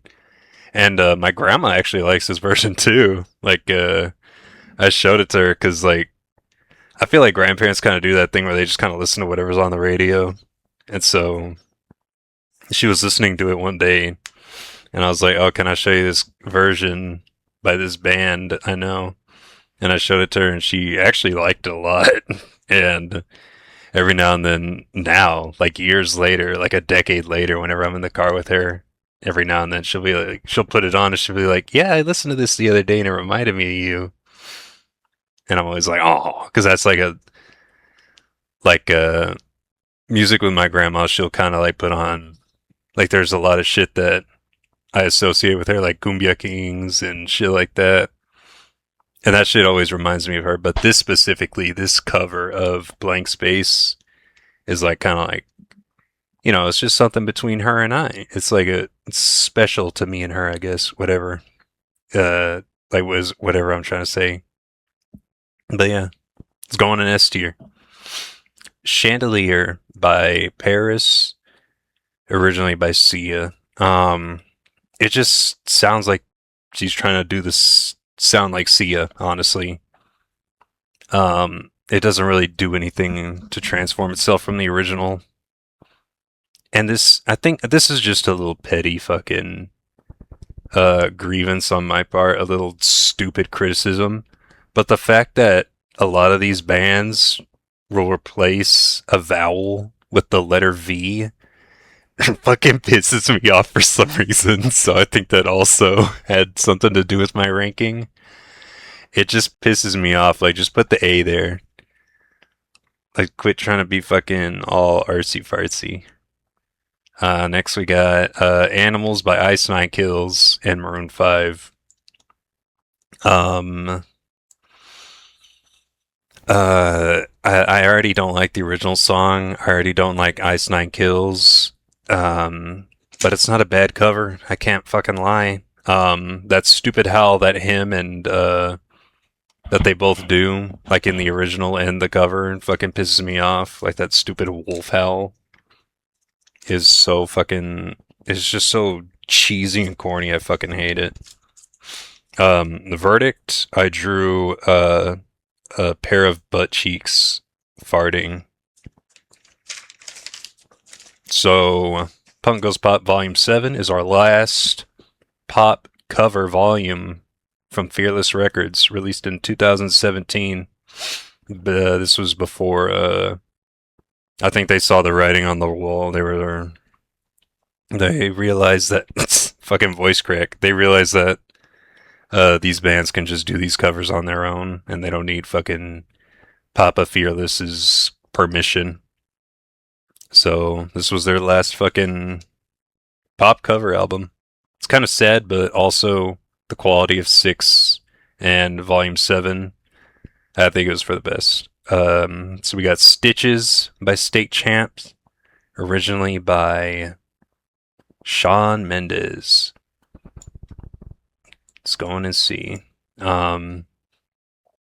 It's got that stomp clap hey fucking millennial vibe to it that I hate. And I think that's mostly because of Shawn Mendes. I just don't fucking care for this song. There's gonna be a lot of these songs going forward. I just don't care for them. As yeah, we'll get into it. That's What I Like by Dance Gavin Dance, originally by Bruno Mars. Another thing where the unclean vocals are overutilized, and I figured Dance Gavin Gance would do a fucking good ass job with the song. I mean, the swancore kind of vibe matches with Bruno Mars, but yeah, you're just gonna have to listen to it. It's just, imagine a Bruno Mars song, but instead of Bruno Mars's beautiful vocals, it's some dude going, and that's what this song is. But then there's like some clean parts that are really good. It's just I don't know. There are some like I think what keeps it from going into E for me is like there's some really good parts. Like that part where Bruno's like jump in the Cadillac, girl, let's put some that part. They really fuck like this cover does a really good job at that part. It's like it sounds so fucking good, but the rest of the song just sounds like shit. All right. Next we got "Gangsta" by New Year's Day, originally by Kalani. I think that's how you pronounce it. This is actually an S tier for me. Surprisingly, I think it's the only S tier for this whole fucking album. Spoiler alert. The last song isn't gonna be the only D tier though. Oh my god. Next we got "Can't Feel My Face" by The Amity Affliction, originally by The Weeknd. It sounds exactly how you would imagine. Take "Can't Feel My Face" by The Weeknd and imagine it as The Amity Affliction, like one of their songs. I really love The Amity Affliction. I do not love this cover. I think it's kind of ass. Aaron's vocals really kind of do a lot of the heavy lifting. I hate Joel's unclean vocals. I think they're dog shit. But even Aaron's vocals aren't. They don't. No, this whole song is just kind of lackluster. We got "When We Were Young" by Andy Black and Juliet Sims, originally by Adele. This is the rare exception where I prefer male vocals over female vocals. It's just Andy. I almost said Andy Biersack. Andy Black. Oh, I forgot he changed his fucking name. From Black Veil Brides, has an amazing voice, beautiful buttery voice. Yeah, I don't. She can not sing for this song, and it would have. If she didn't, if Juliet Sims, I don't know who she is. She's probably a front person for another band. I'm not familiar with her. I probably should have looked it up, but it could have just been Andy on this one, and it would have been an S tier, I think. But it also doesn't follow that.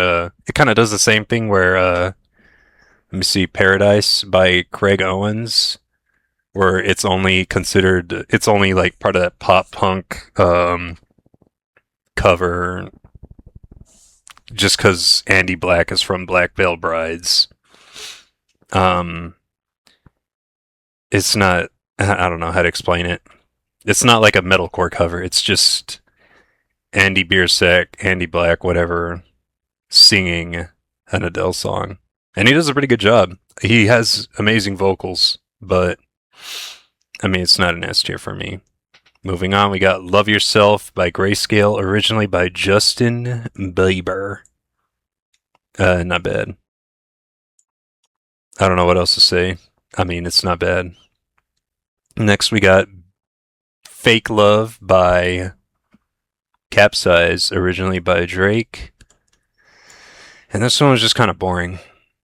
These I'm kind of flying through just because I don't really know what else to. I don't know what else to say with these. They're just kind of boring, honestly. Next, we got "Heathens" by Boston Manor, originally by 21 Pilots. It's just kind of. It sounds like, okay, just a lot of these have this same problem where it's like, okay, yeah, imagine if somebody made a metal cover of the stupid Heathens song. And I already hate Heathens by 21 Pilots. I'm not a huge 21 Pilots fan. I hate Heathens because that stupid fucking Suicide Squad movie, and it was just all over the place back in 2017. And this just, I'm moving on. "Shape of You" by Eat Your Heart Out, originally by Ed Sheeran. I hate this song. Ed Sheeran fucking. I am not an Ed Sheeran fan, but this cover actually. I think the female vocals really save it, just because like whenever you listen to the Ed Sheeran song, you just imagine this dorky looking dude fucking be like, "I'm in love with the shape of you," and then it's just so fucking cheesy. but it works with like this vocal style, and I might just be biased because it's female vocals, but it just kind of fits the vibe of the lyrics more, in my opinion. Not bad it's a good cover. Let It Go by The Plot in You, originally by James Bay, not Elsa. Um, I won't have time to do other covers that I was planning, but another metal band does do a cover of the Let It Go by from the movie Frozen, and it fucking sucks. This one's going in C. My notes for this one were fucking yawn in all caps. So we're just gonna move on. I Don't Want to Live Forever by Ice Nine Kills, originally by Zayn and Taylor Swift. Boring. It's just the common theme of this fucking album is boring. It's tired. It's old. Just take it out back and fucking put some iron in its dome. Closer by Seaway, originally by the Chainsmokers and Halsey. Um, it's just fucking sucked. Is just this gimmick is running out. It was running out back in 2017. This is why I can see why they fucking stopped. It's just not great. I'd rather listen to Closer by Neo. I thought that's what this was a cover of. And then I listened to it and I was like, oh, this isn't Neo. This is fucking Chainsmokers and Halsey. Alright, last but not least, actually it might be least. We don't have an E, so it could be least, depending on how you look at it. In the Name of Love by Too Close to Touch, originally by Martin Garrix and BB Rexa. D. It's finally over. Volume 7's finally fucking over. This was such a slog to get through. Boring album. That's my verdict. It was a boring album, and this is, if you listen to it, you can probably like just tell why they stopped doing these. Just because these don't. There's no passion behind them. This whole concept of the pop covers peaked at Volume 4. Volume 7's trash. Oh my god, we're almost 2 hours into this shit. God, we got all these fucking still. Okay, you know what? God damn, dude. Alright, you know what? Yeah, we're just gonna have to get through it.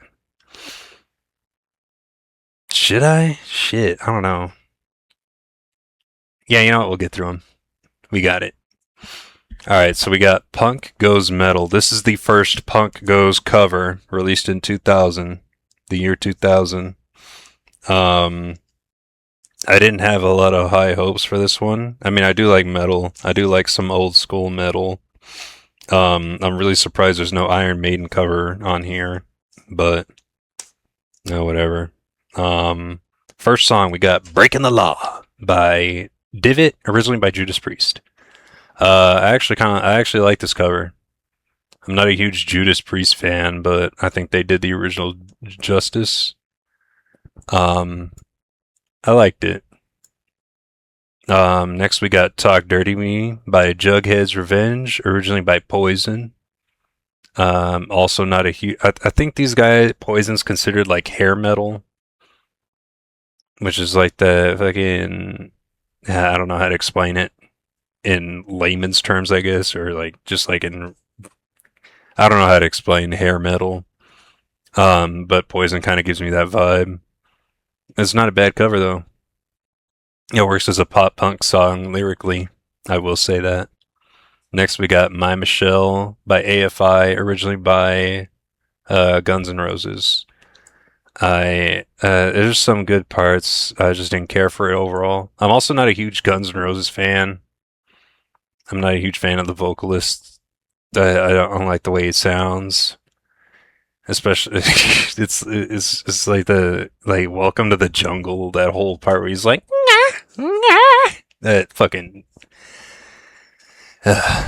Next, we got War Ensemble by who by Big Wig, originally by Slayer. It just kind of sound. This one kind of sounded like they were just trying to copy Slayer. It felt like they were trying to.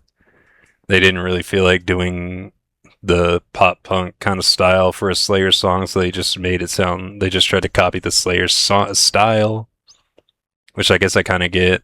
Um, I guess it would feel kind of disrespectful to Slayer. I mean, they're such a huge fucking influential metal band, but you're better off just listening to the original just because they tried to copy that original vibe style.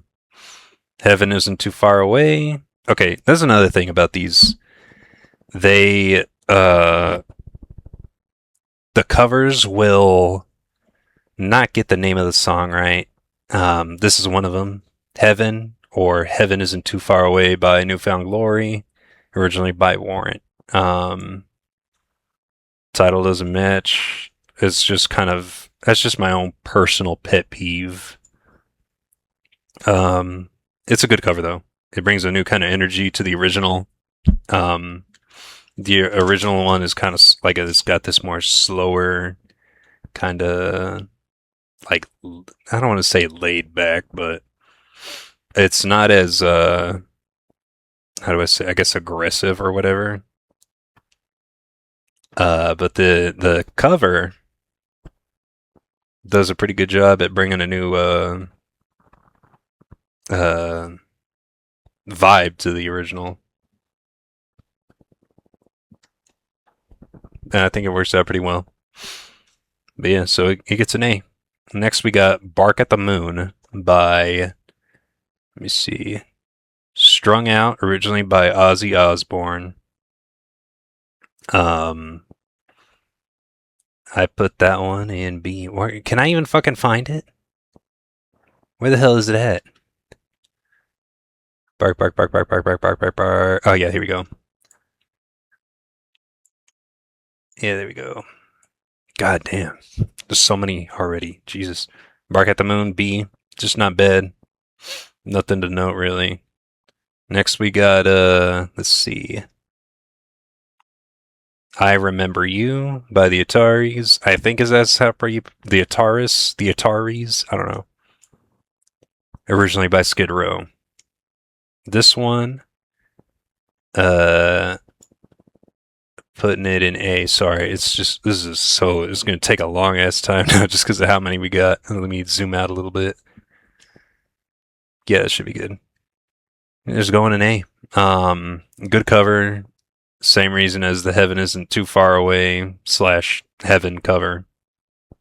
Brings a new energy. All right, next we got Harvester of Sorrow by Link 80, originally by Metallica. This specific album, I think a couple of others do it, but this specific album has a ska, like some ska shit that I don't really fuck with. I know ska is kind of like they played a really big part in influencing punk and all that shit, but I just don't like it. I don't care. I mean, I do care about it in terms of like the historical aspect of the like music and all that, but in terms of like listening to it with my actual ears, I don't much care for it. But aside from that, aside from the ska punk, it's a good cover. Next we got Sexual Abuse by Guttermouth, originally by Saint Madness. I just hate this song. It's so fucking, it just feels so fucking gross listening to it. It's just not a good song, period. Original and cover is just a nasty fucking song.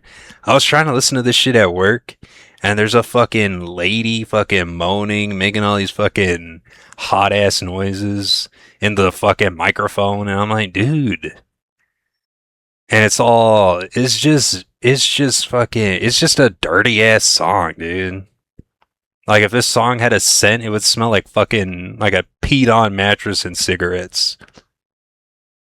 It's just don't just don't listen to this fucking song. And I'm not even like a prude or nothing. Like, I don't mind sexual shit in music. Like, I think there's a right way to do like fucking like just sexual songs, and this is just fucking.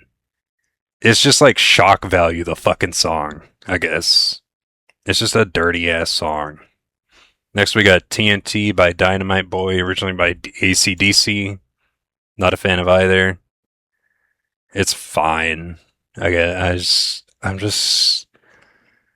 not a huge AC/DC fan in general, as this was doomed to fail for me. Little Fighter by Death by Stereo, originally by White Lion, is fine. I don't care. I just don't care for this song. Next, we got Youth Gone Wild by Swindle, originally by Skid Row. It Goes in B. Not a huge fan, but I mean, it's not bad. If it comes on, it comes on. I'm not gonna like. I don't think I'll be like immediately fucking scrambling to skip it, but I'm probably not gonna fucking listen to it all the way through. Next, we got I Don't Know by Turny Down. I don't know how to pronounce this band's name. Turny Down. I don't know. Oh fuck, sorry. It goes in B. It's a good Ozzy cover. I noticed that the Ozzy gets kind of a good amount of respect in a lot of these covers. They don't do him fucking dirty. It's a good cover overall, though. Looks That Kill by Diesel Boy, originally by Motley Crue. I think the cover sucks. It's just not that great. I don't really know what else to say about it. Let me see if I can shit something out. Let's see. Yeah, it's just kind of boring. The vocals are stupid. It's just not a good cover. Next, we got Holy Wars by RX Bandits, or the Prescription Bandits, I don't know. Originally by Megadeth. Just listen to the original. I think it sounds close. I mean, not close enough, but they don't really try to distinct from the original. You're just better off listening to Megadeth. And I'm not even a huge Megadeth fan. Love Song by 10 Foot Pole, originally by Tesla. Oh, the car. C. Not that into it. Just kind of there. A lot of these are in that same boat where they're just kind of there. Verdict overall. Some good songs. But overall, it's just kind of, it's just kind of whatever. Alright, next we got Punk Goes 80s, released in 2005. We got Manic Monday up first by... Who does it? Who does Manic Monday? It's just another Manic Monday. I wish it was Sunday. 'Cause Reliant K is the cover artist. Originally by the Bengals, right? The Bengals? Yeah. I liked it. Not too bad. It works as a pop punk song, just because of the lyrics. I don't really know how to describe it, but I mean, the original is kind of like this down on their luck. It's got that kind of down on their luck kind of vibe, and the cover. I mean, it's a pop punk cover, so it's got that like the world's kind of against me kind of vibe that really works lyrically for it. It's a good cover overall, I would say. Next we got Iran. Iran. Wait, no. The original is called Iran So Far Away, right? I don't know. They fucked up the Iran So Far Away by Hidden in Plain Sight, originally by A Flock of Seagulls. Yeah, it's just another good cover.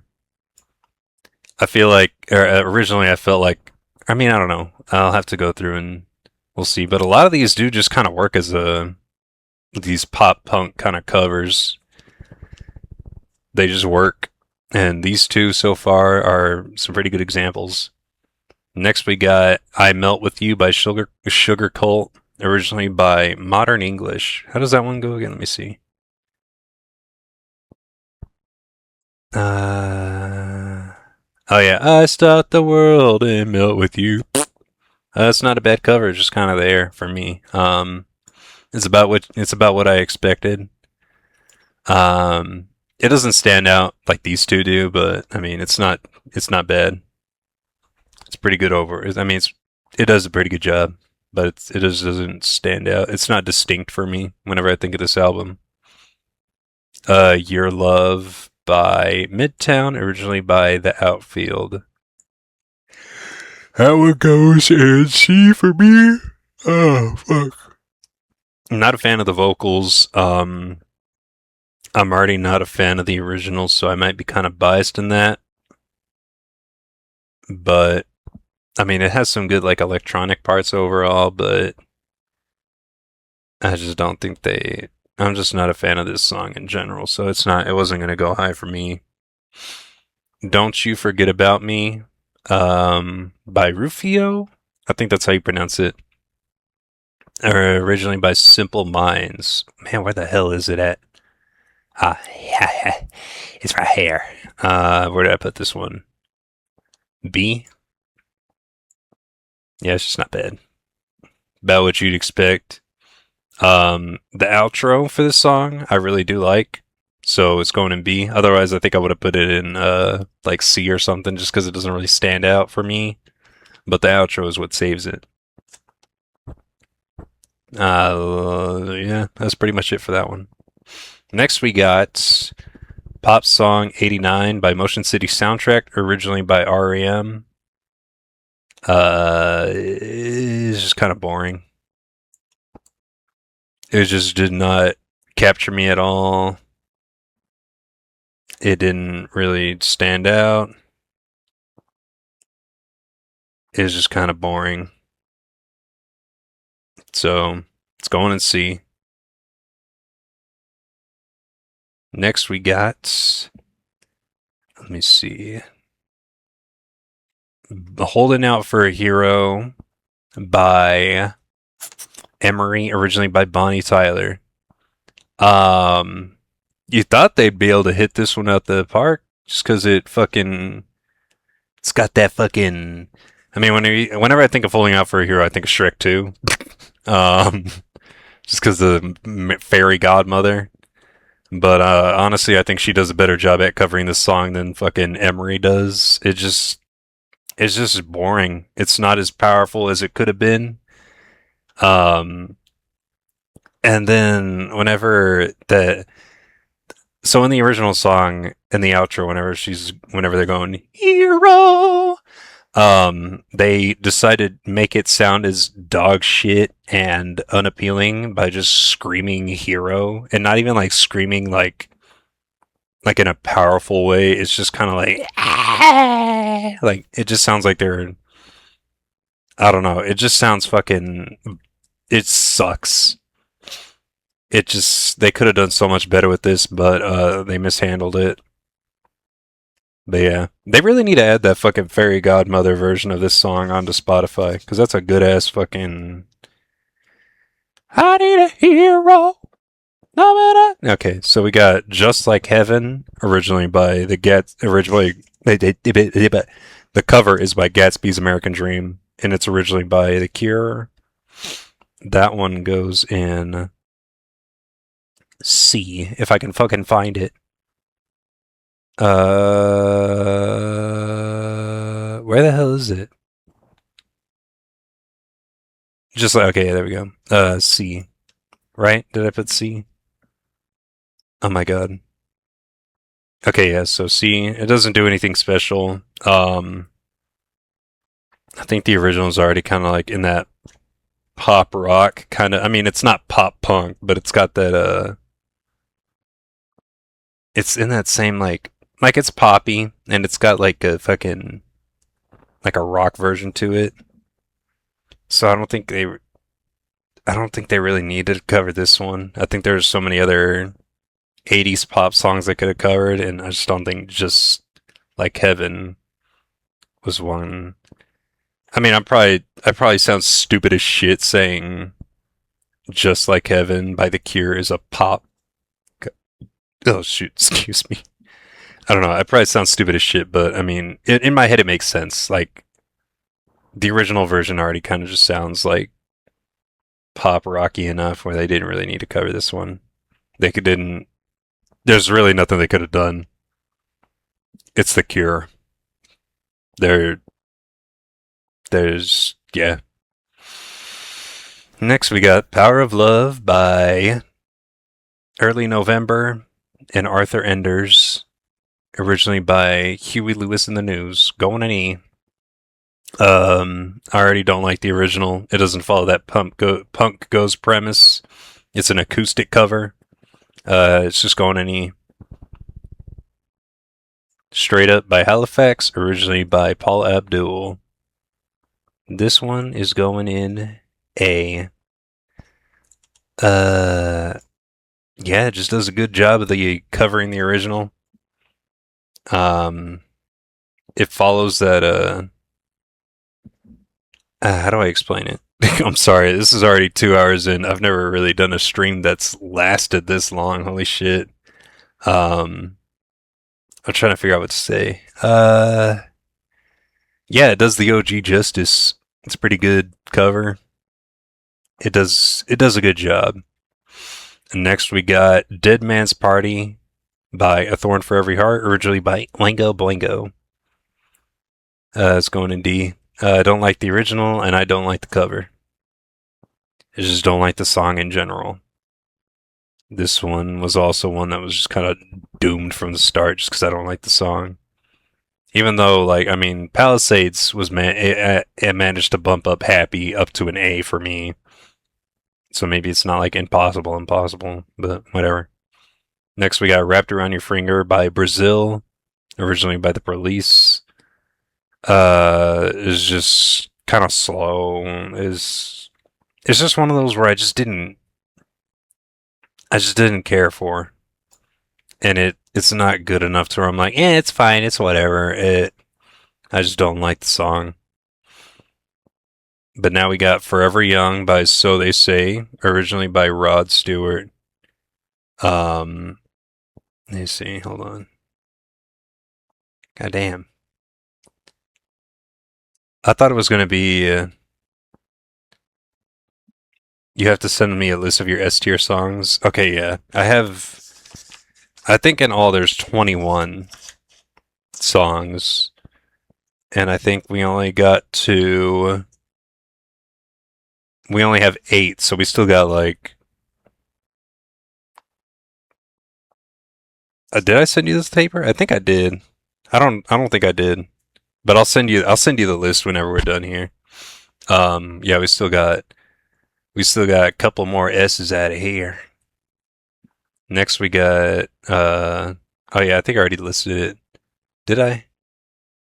No, I didn't. Forever Young. Yeah, it's just a good cover.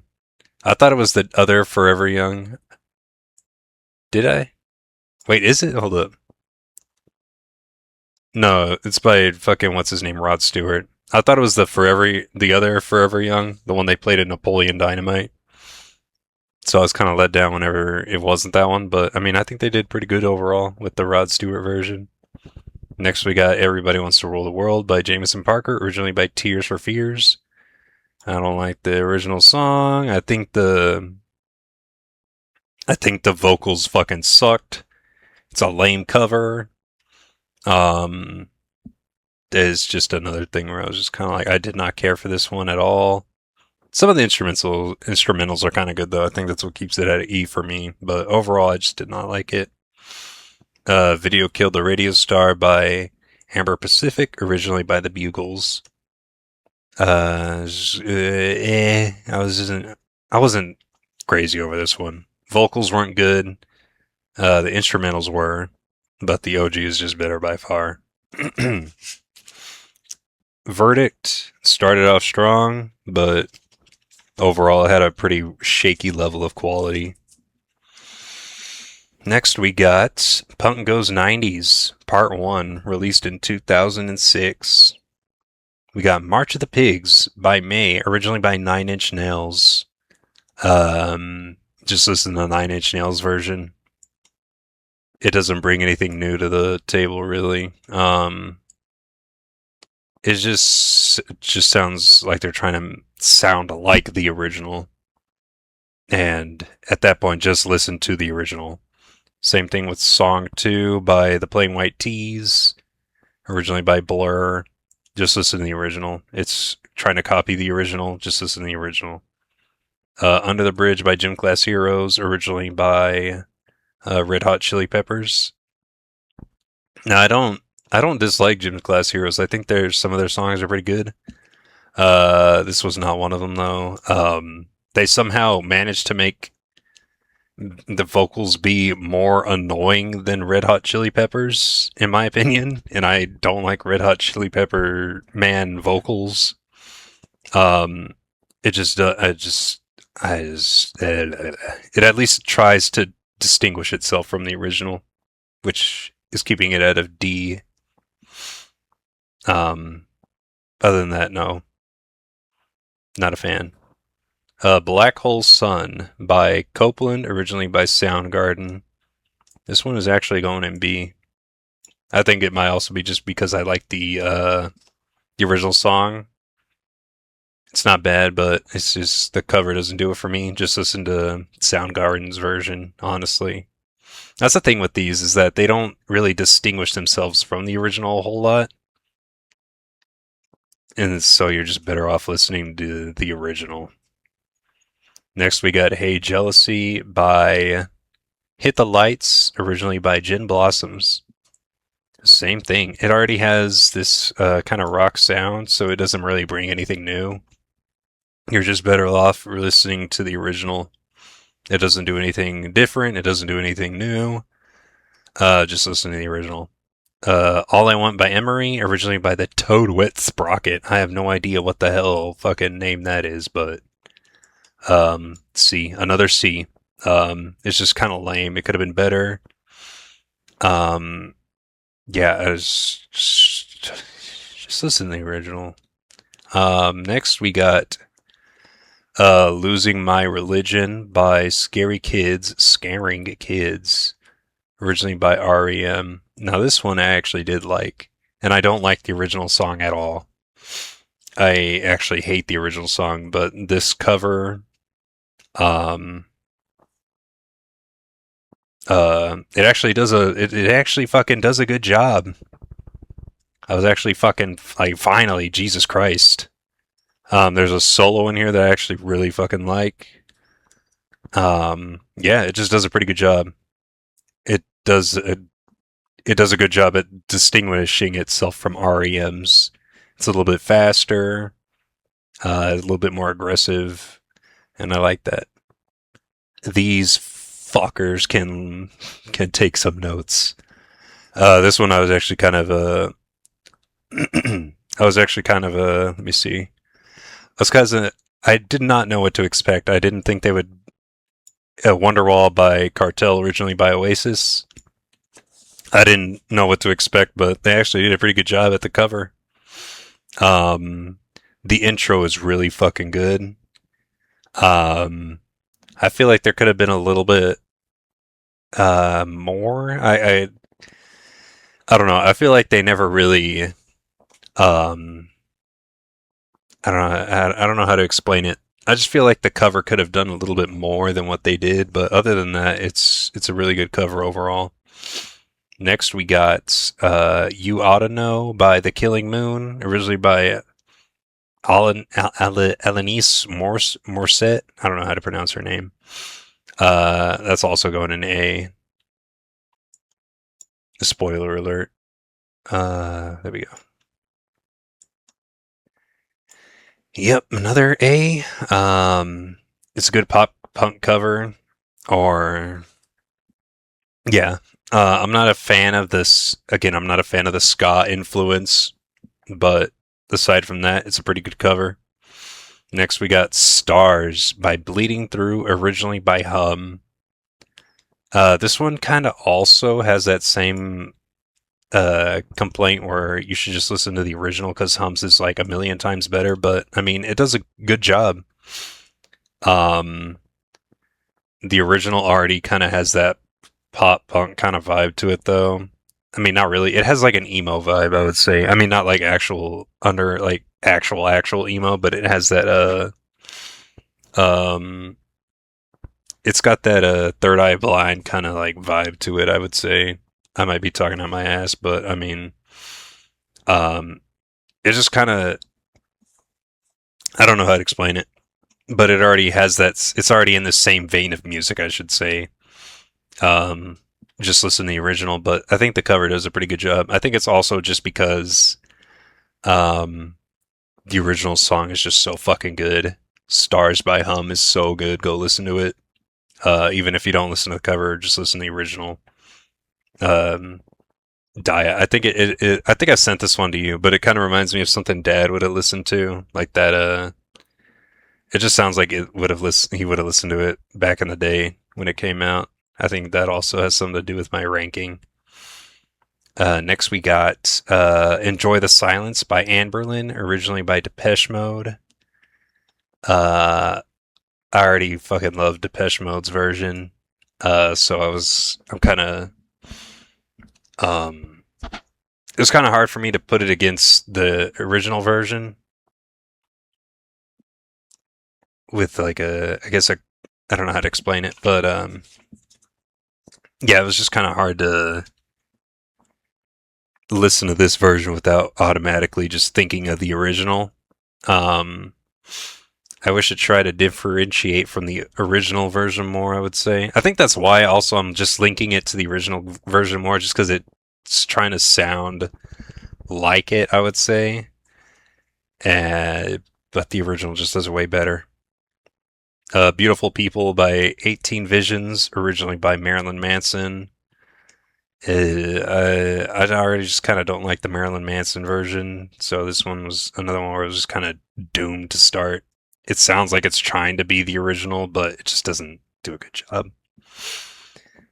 Big Time Sensuality, originally, or by the Starting Line, originally by Bjork. This one's actually our first S tier and our only S tier for this album. It's a good cover, amazing cover, best on the album, I would say. Even though I like this song in general more, I think this is a better cover of the original. Not that I'm not saying it's better than the original. I think it just does a better job at covering the original than this one does. Even though I do like this song more. But yeah, it's good cover, amazing cover. Next we got In Bloom by So They Say, originally by Nirvana. And I was getting kind of nervous as I was getting to the bottom of this album, because the I don't know if you can see, but hold on, let me see. Actually, I don't know if I should pull up the original Nirvana cover just because it's got the naked baby on it. But the here, let me just pull up the uh Punk Goes cover.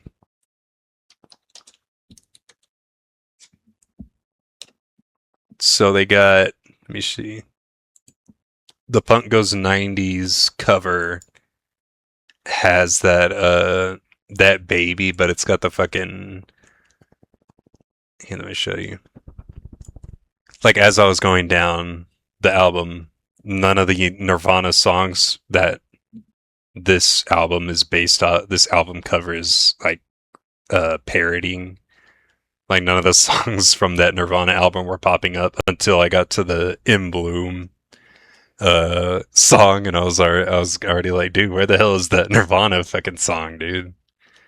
But yeah, it's a B. It's not bad, but I mean, it's Nirvana. Just listen to the fucking original. It's just listen to the original Nirvana version.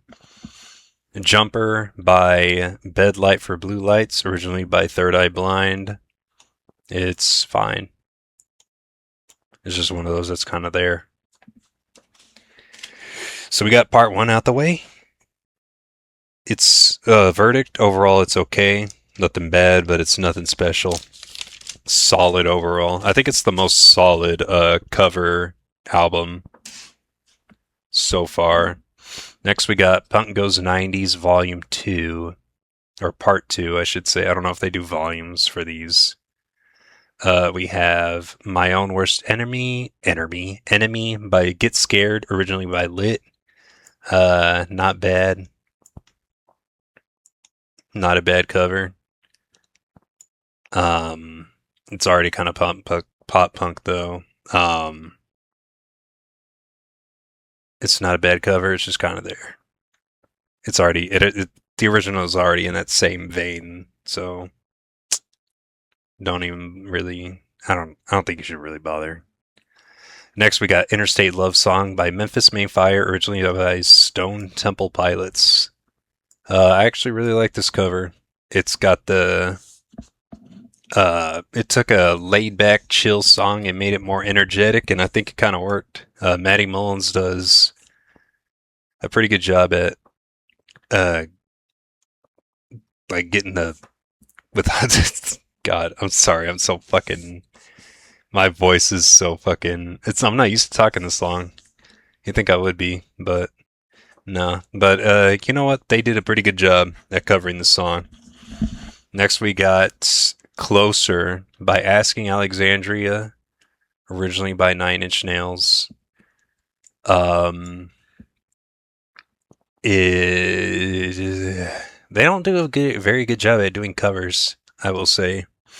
You're much better listening to Nine Inch Nails version. I will say, having Asking Alexandria cover a Nine Inch Nails song makes sense for me at least. But I don't think they do a good job. Next, we got Everlong by The Color Morale, originally by the Foo Fighters. I used to love this song a lot. It was in a Guitar Hero World Tour. But as time goes on, I just can't stand Dave Grohl's or whatever his name is, his vocals. I think I just don't like them. But The Color Morale does a really good job at covering it. I love The Color Morale. And I think their style really does this song justice. Next, we got All Star by Chunk, No Captain Chunk, originally by Smash Mouth.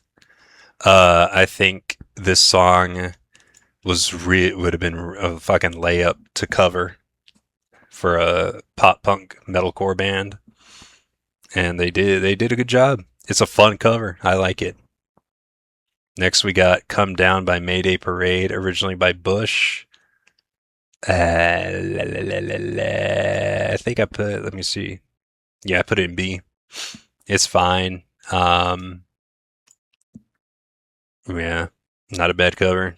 I like the outro, but other than that, it's just kind of there for me. Next, we got Du Hast by Motionless in White, originally by Rammstein. I love Du Hast by Rammstein. I just like Rammstein in general. And I love Motionless in White. So in my head, I was thinking, this is gonna be a fucking. They're gonna knock it out of the park with this one. But nah, it's as they say in German, fucking nicht sehr gut. All dumb. I'm sorry. I'm fucking tired. Oh my god. That's probably why I sound so fucking stupid. But yeah, they just did. It's not a terrible cover, but they could have done a whole lot better with it.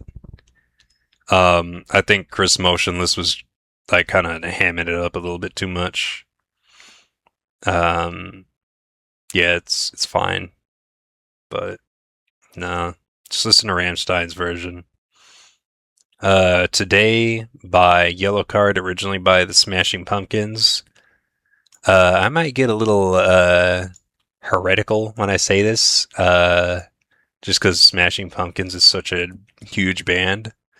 I like this cover a little bit more than the original.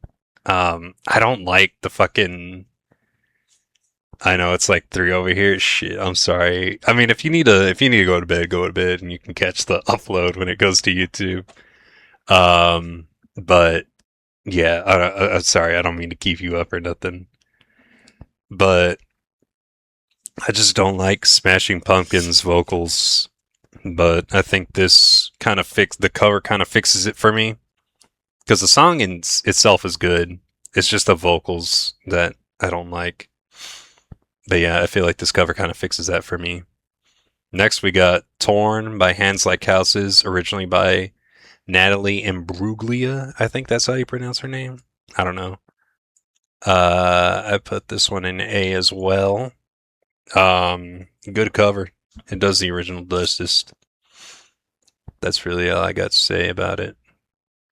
Next, we got Southtown by The Ghost Inside, originally by POD. I feel like I kind of would have. I don't know. I feel like I would have put it in A, depending on the day, what mood I'm in. But it's not terrible. It's got some good instrumentals, but it doesn't have that same personality as POD's. It just kind of sounds like they tried to do a metal cover of POD, which I mean that's kind of the point of these, but it just doesn't have any personality, in my opinion. Gangsta's Paradise by Falling in Reverse, originally by Coolio and LV. If you know anything about these covers, this is no surprise. I mean, yeah, if you listen to these, you knew coming in this was going to be going in E. Um, the original is just whenever you listen to the original, you hear about this dude rapping about how it just feels like the original has like this. I don't want to say hopeless, but it's like it just has like this emotional weight to it. Um, he's rapping about like gang life and like the the horrific reality of it. I guess is what I'm trying to say. And then the fucking cover version is just the fucking Ronnie Radke trying to do this fucking oh look at me and his fucking voice is so goddamn annoying. This shit just fucking this song just fucking sucks. It's just a terrible cover. You already knew this was going in here if you knew anything about this song. It's just going in E. Listen to the original version for the love of God. Um, if you saw my other metalcore tier list, I put Ice Nine Kills all the way in fucking like E tier. I hate that band. Um, but their cover of Good Riddance, Time of Your Life, originally by Green Day, um, is really fucking good. I love the cover of the song. It sucks because I don't like the band at all. Like I don't like their music, but like I was going into this being like, oh watch, it's gonna fucking suck. And then as like the song kept going on and on, I was just like I just can't. It's such a good cover, dude. They did such a good job with this song. It took an already good Green Day song and like elevated it. I hate how good it is because I don't like Ice Nine Kills. I don't like them. I mean, like the band. I don't know who they are individually, but the band itself, the music, I just don't like their music. But they fucking did a good job with it. Um, as a kid, whenever I would listen to the Green Day version, there's a part where the song goes, "It's something unpredictable, but in the end, it's right." And as a kid, I always thought he said, "The Indian is right." So like this whole time, like I just thought I was just going around thinking that's what he was saying. The Indian is right. And like as a kid, that makes sense to me. It made sense to me. Like as a kid, I was like, I mean, yeah, he would be right. He's an Indian. He's wise and shit. But yeah, that's not what he says. I'm just fucking stupid. Verdict. I mean, we're done with the volume 2. Verdict overall, it's better than volume 1. They really improved the quality, and volume 1 wasn't even bad. It's just volume 2 is way better. Next we got Pop Goes Crunk Originally released in 2008. Um, Punk covers of rap songs. I didn't know what to expect just because a lot of these rap songs that were originally covered, some of them are not good. Some of them are amazing, but some of them are just not good at all. Case in point, Gangsta's Paradise. Um, but let's get into it. We got Put Your Hood Up, Put Yo Hood Up by Set Your Goals, originally by Lil Jon and the East Side Boys. Um, it doesn't sound good. It sounds like shit. I'm gonna be honest, but they just had fun with it, bro. That's the a lot of these songs they just had fun with it, and it takes a bad sounding song and it makes it sound better just because of I mean I'm not saying the original is bad. I'm saying the cover is a bad sounding song, but the fact that they had fun with it and you can tell they had fucking fun with it is what makes it is what puts it in B for me. In the original, um, they say the N word a lot, and so instead of leaving that in or replacing it with like buddy or friend, they replace it with Jedi so they don't drop the N bomb throughout the whole fucking song. And there's a part where the vocalist fucking tries to rap like Yoda to fit the theme, and it's just fucking stupid. It's just so fucking dumb, but it's fucking funny. It just makes it work. But overall, I mean, like audibly, it sounds like shit, but it's fucking fun. Next, we got "I Got Your Money" by Say Anything, originally by Old Dirty Bastard and Kellis, I think is how you say her name. This one's going in S tier. Um, it's so the original is this guy. I mean, it's like he's rapping, but he's also just kind of like yelling and shit. It's just kind of it's just kind of got this like very eclectic, goofy vibe. And this guy, the cover has he matches his energy, but he's got like a really deadpan delivery for a lot of like the lyrics, and it just fucking it's a different vibe, but it's just fucking funny. It's got like this it's got like a very white guy rapping kind of vibe to it, which I fucking it just works. It's such a good cover. I mean, it's not like you're not gonna listen to it and be like, man, fuck, I love this song, like the way you will with a lot of other music, but it's just a fun song, and it actually sounds good. Unlike this one, that other one just sounds awful, but it's fun as hell. Um, I Wish by The Secret Handshake, originally by Skilo. I wish this cover didn't exist. That's the one that goes, I wish I was a little bit taller. Um, it doesn't even sound like he was trying with this one, to be honest with you. None of the charm from the original version is just devoid of any kind of passion, love, humanity. It just doesn't sound good. We got Men in Black by Forever the Sickest Kids, again, originally by Will Smith. I put it for, instead of Forever, I put However. I don't know why I did that.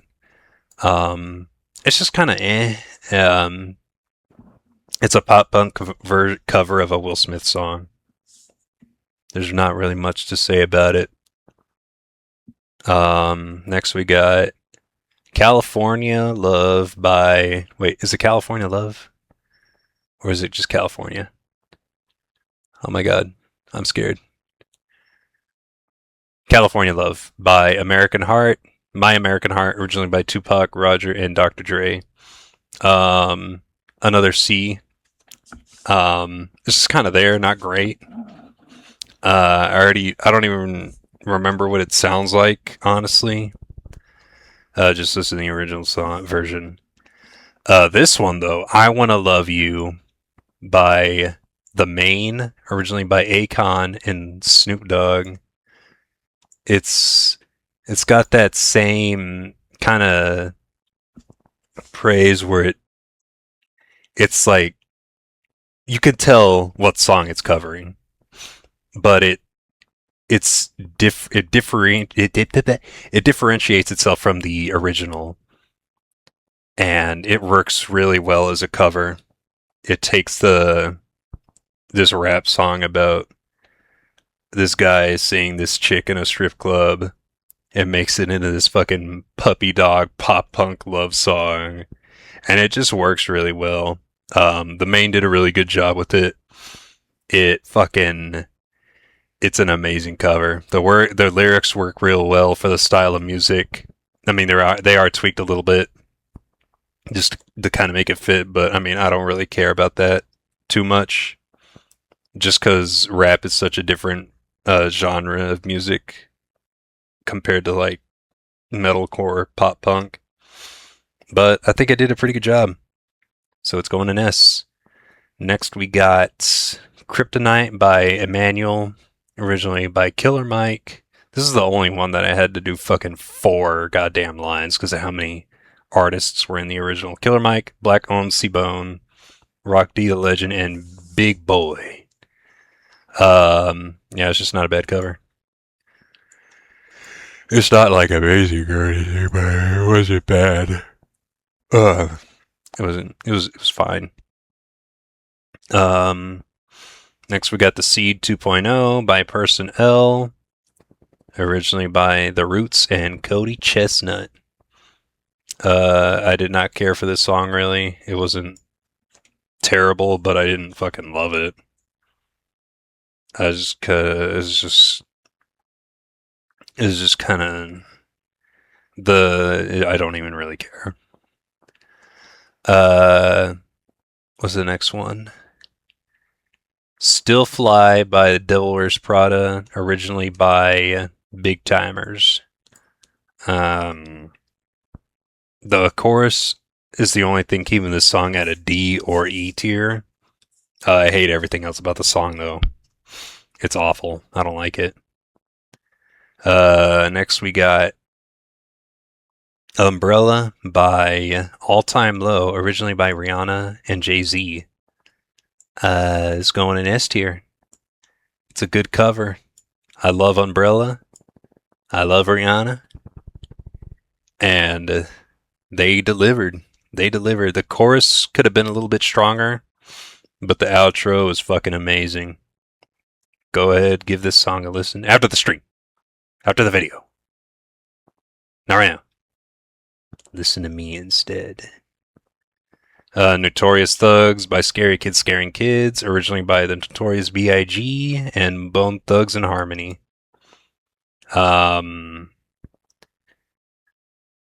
Just listen to the fucking original. They tried to match the sound of the original. At that point, just listen to the original. Next, we got Nothing But a G Thing, by The Escape Plan, originally by Dr. Dre and Snoop Dogg. I actually really, really fucking love this cover. The vocalist, she does an amazing job at it. I think it's also just because she kind of sounds like Courtney LaPlante to me from Spirit Box. I just think this cover does an amazing job. It does this. It does the style of her singing works really well with the lyrics, and it just does. It's a great cover, an amazing cover. Go listen to it. I tried showing my wife it, and she thought it sucked. So it might not be for everybody, but yeah, I liked it. Next, we got Gin and Juice by Hot Rod Circuit and Snoop Dogg, or by Hot Rod Circuit, originally by Snoop Dogg. Yeah, it did suck. Oh my god, you're watching me? Holy shit! It did not suck. Okay, you just gotta open your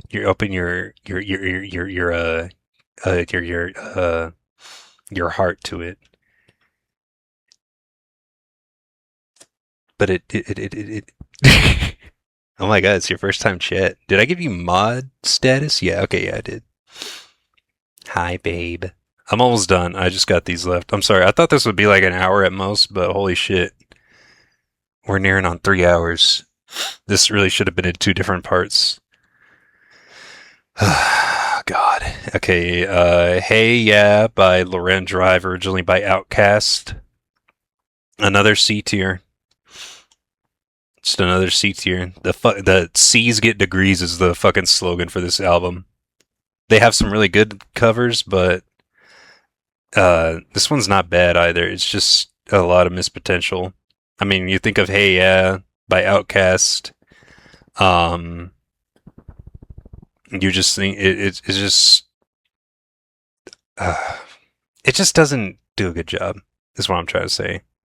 And that part where that guy in Outkast, I don't know his name, but whenever he's like, "All right, now, fellas," that part, uh, Mr. Loren Drive tries to copy that part, and it fucking sucks ass. Just listen to the original. Tennessee by Newfound Glory, originally by Arrested Development, another C tier. Just listen to the original. You're better off listening to the original. Verdict overall, some really good songs, but for the most part, you're just better off listening to the original. Fucking quote of the day: just listen to the fucking original. Pump Goes Classic Rock. I okay, so every time I like get close to like every time I think about this album, I just think it's a slog just because I don't like classic rock. But it always kind of surprises me that there are some pretty good songs in here. But for the most part, it's just kind of a drag. More Than a Feeling by Hit the Lights, originally by Boston. We're gonna put it in B for Boston. If I can fucking find it. Okay, yeah, there we go. B for Boston. It's a good cover. It sounds like a cover from Glee. I'm gonna be honest. The few times that I've seen Glee with my wife or whenever she watches it, it just kind of sounds like something that would be on that show. It's not bad though. Next we got Paint It Black by I don't know how to Versa Emerge. I think it's like one fucking stupid ass name. Originally by Rolling Stones. Dumbass name aside, I actually like the cover. I'm not a fan of the original. I actually hate the original. I don't know why I hate so many fucking popular. Maybe I'm just a hater at heart or something. I don't know, but I don't like this version, the original version. But the outro is really fucking sick. I liked it. It's not bad overall though. Next we got Free Fallin' by The Almost, originally by Tom Petty. It's just kind of boring for me, honestly. I mean, it wasn't bad, but it's kind of boring. Next we got We Are the Champions by Mayday Parade, originally by Queen. Now, Mayday Parade has done some good covers on these. This was not one of them, though, unfortunately. They kind of dropped the ball. I mean, it is a Queen song. It just sounds like they were trying to imitate the original. But, it's Queen. And God, and what does that chick say in the fucking Suicide movie? God disrespect about the Joker Queen lady. Fucking help him, help her. Um, that part with Jared Leto and Barbie. Rock and Roll All Night by the Somerset, originally by Kiss. What did I do with that one? C. It's just kind of boring. Diet. I'm sorry, dude. I'm going on 3. I would never stream for this long. I'm sorry. God. It was fucking boring. It's Kiss. They're not fucking They're not fucking goddamn Renaissance men. It was just fine. Caught Up in You by We the Kings, originally by 38 Special. It was fine. It was boring, fine, whatever. Aside from Paint It Black, this album has just been been fucking boring so far. Um, Next we got Separate Ways, Worlds Apart by Skylit Drive, originally by Journey. I had really high expectations for this one just because it was by a Skylit Drive. They did that Love the Way You Lie cover. Wait, no, I didn't put in an A. What am I fucking... Oh, wait, no, I did put in an A. What the fuck? I'm stupid. It's a good cover overall. I got it mixed up with a different song. I'm so fucking dumb. It's got their personality. It's got a Skylit Drive's personality, but it could have been a little bit better. It wasn't crazy. I wasn't crazy about this one, but I might have ranked it this high just because it's a Skylit Drive. But I mean, it wasn't nothing crazy. I liked it. It was fine. Next, we got Your Love by Icy Stars, originally by The Outfield. I'm pretty sure this was another cover. Some other band covered this back in one of the other Punk Goes albums. I think it was the 80s one. Let me see. Yeah, Midtown did this other one, and I think they did a better job than Icy Stars, which is crazy because oh wait, no, what? I gave it an A. I'm stupid. Oh my god, I'm so fucking... Oh god. Okay, so yeah, I gave this one an A. Why did I give it an A? Okay, yeah. Okay, so I did expect a little bit more, just because it is Icy Stars. I do hate the original though. That might have something to do with it. I did expect a little bit more, but other than that, it's kind of the same thing with these two. Really, I expected more just because I love the bands, but I mean, they didn't do bad overall. Don't Fear the Reaper by Pierce the Veil, originally by... How did they original? Blue Oyster Cult? Blue Oyster? It's fine overall. I don't like the original, blah, blah, blah, blah, you know, my stupid complaint. I thought it'd be better. It was a little lackluster. Which is crazy, because, I mean, it's Pierce the Veil. You think they do a good job. I mean, they did an amazing job with Just the Way You Are by Bruno Mars. I thought they'd do a better job with Blue Oyster, but I guess not. Crazy Train by Forever the Sickest Kids. They've been on this cover spree. Or, I mean, I guess, I don't know why the hell they were on so many. But, I mean, this one was I just wasn't crazy about this one. It's just fucking, there's some good parts, but it wasn't great. I think I was also just kind of like trying to get through it just because this album takes, anytime I listen to it, it takes forever to get through.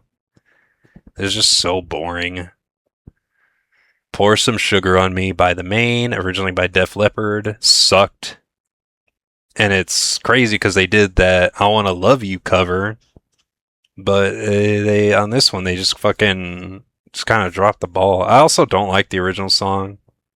Surprise, surprise. So it was also just kind of doomed from the start.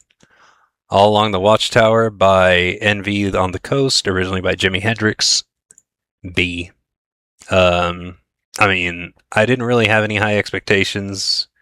It was kind of the same thing with the Santana situation. I mean, Jimi Hendrix is an amazing, legendary guitarist. I wasn't expecting anything great, but I mean, they didn't do too bad. I liked it more than the last cover. This fucking Pour Some Sugar on Me bullshit. Next we got... What else we got? Take Me Home Tonight by Every Avenue, originally by Eddie Money. This one was just kind of boring. I don't know. I don't like the original. Cover was kind of boring. There's not much else to say. Bohemian Rhapsody, Never Shall Never, originally by Queen. I was really fucking not that disappointed because I didn't really have high hopes for it to begin with. Um, Whenever you think of Bohemian Rhapsody, you can't. It's just such an iconic, unique song that I don't. There's just no way they could have done a good cover of this song. Legitimately, like they just fucked it up. There's no surprise. Just because I mean the original. I mean the original. Just listen to the original. We got Dream On by Bless the Fall, originally by Aerosmith. Uh, wasn't bad. Had a good build up, some good instrumentals. I I mean, whenever you think of Dream On, you think of that one Tyler Smith part where he's like Dream On, and I think they should have done unclean vocals instead of trying to attempt that Tyler Smith part.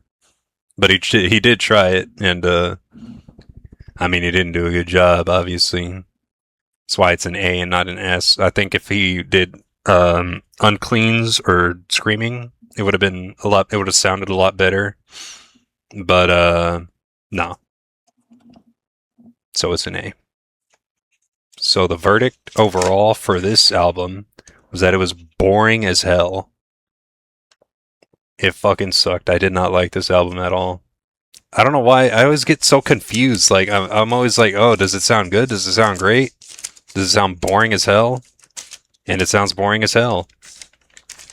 So next we have Punk Goes X from the Winter 2011 Winter X Games. So this album had 11 songs in all. 9 of them were from other albums, other cover albums, like More Than a Feeling, Run This Town, Pour Some Sugar on Me, Down. But there were 2 original covers. Over the Mountain by The Word Alive, originally by Ozzy Osbourne. I actually really like this cover. Just because it wasn't a Kanye cover that The Word Alive tried to do. I think that's why it didn't fucking suck. It just, I mean, whenever you think of like winter games and you think about this song playing while they're all fucking in the snow and shit, fucking on their snowboards, I feel like this song would have fucking been sick as hell to hear while you're in the games and shit. Mountain Song by Sparks the Rescue, originally by Jane's Addiction, is just kind of not bad. It goes in B. There was nothing special, honestly. But it wasn't bad. So there we go. That's our fucking list. All 189 songs. Let me zoom out. Yeah, that's a whole lot. A whole lot of my hard work of listening to it. So overall, in S tier, we had 21 songs. A tier had 31. B, 41. C, 49. D, 29. E, 18. Let's see. My album with the album with the most S tiers was Volume 4 of Punk Goes Pop, 2011. That had what, like 5 S's, I think. The album with the most E's was also Volume 4, but also 5 and 6. They had the same amount of E's. Highest grade, I think the highest quality album overall was Punk Goes 90s Part 2. I think they just had, it had the overall like best uh, like set. I would say it is the highest quality. The lowest album in terms of quality was the '80s one, and Punk Goes Pop Volume 6. Just kind of just ass quality overall. Um, my favorite, Punk Goes Pop Volume 4. As you can tell, I mean, come on, 5 S's, Volume 4. That was my favorite. Least favorite, either Punk Goes Pop Volume 6 or the Punk Goes Classic Rock. Just how shitty Volume 6 is and how boring Classic Rock is. So for my S tiers, let's go ahead, rank the top 10. God damn it. We'll do the top 10 and I gotta call it a night.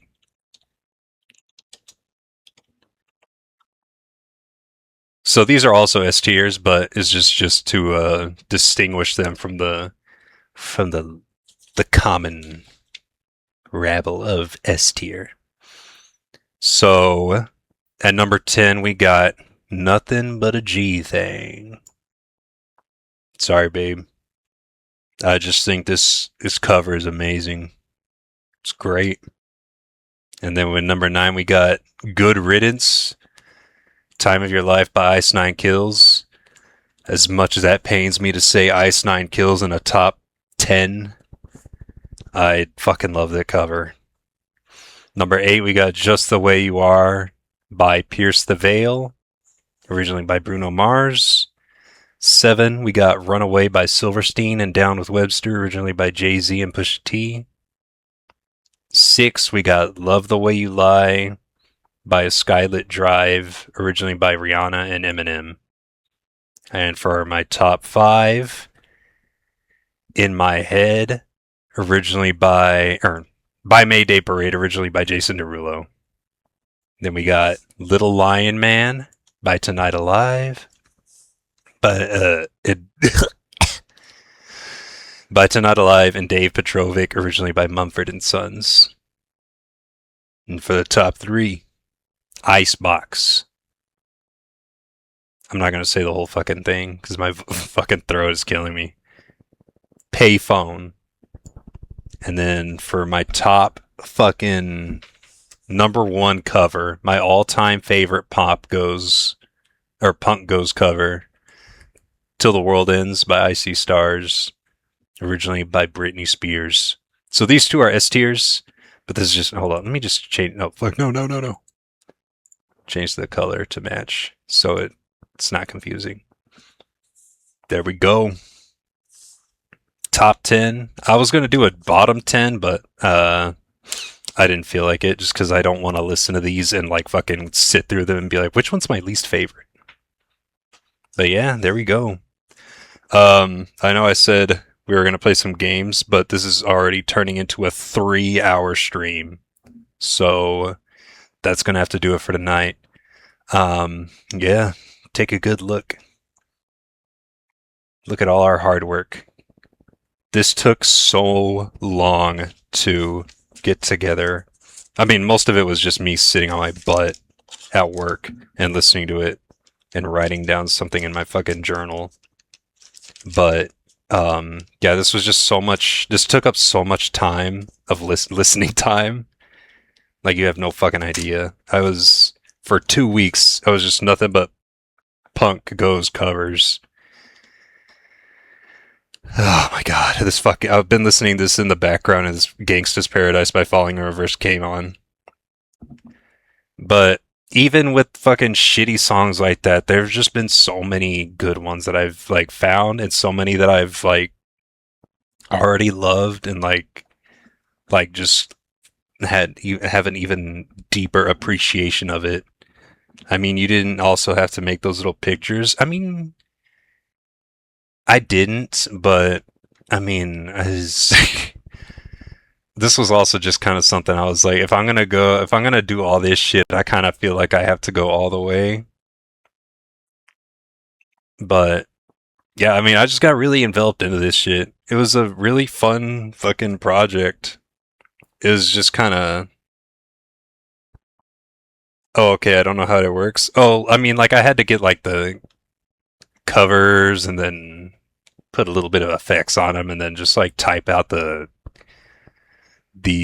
all the titles on like CapCut or whatever. I mean, it took a long time, but it wasn't like hard or nothing. But yeah, it was just a really fun project to do. I might try something similar to this with different bands specifically, but I don't know. Just because I had so much fun with this, it was a nice little project. I think this is like the biggest thing I've done on this channel, like in general. Like, I mean, this was a lot more time consuming than like a series. I mean, my Dark Souls series was pretty long, but holy shit, this was just so much. This is just so much, and I had a lot of fun doing it. And I hope you guys also enjoyed fucking listening to me ramble on about all these fucking songs. Yeah. Thank you guys for watching. Thank y'all so much for watching. This was this was certainly a journey.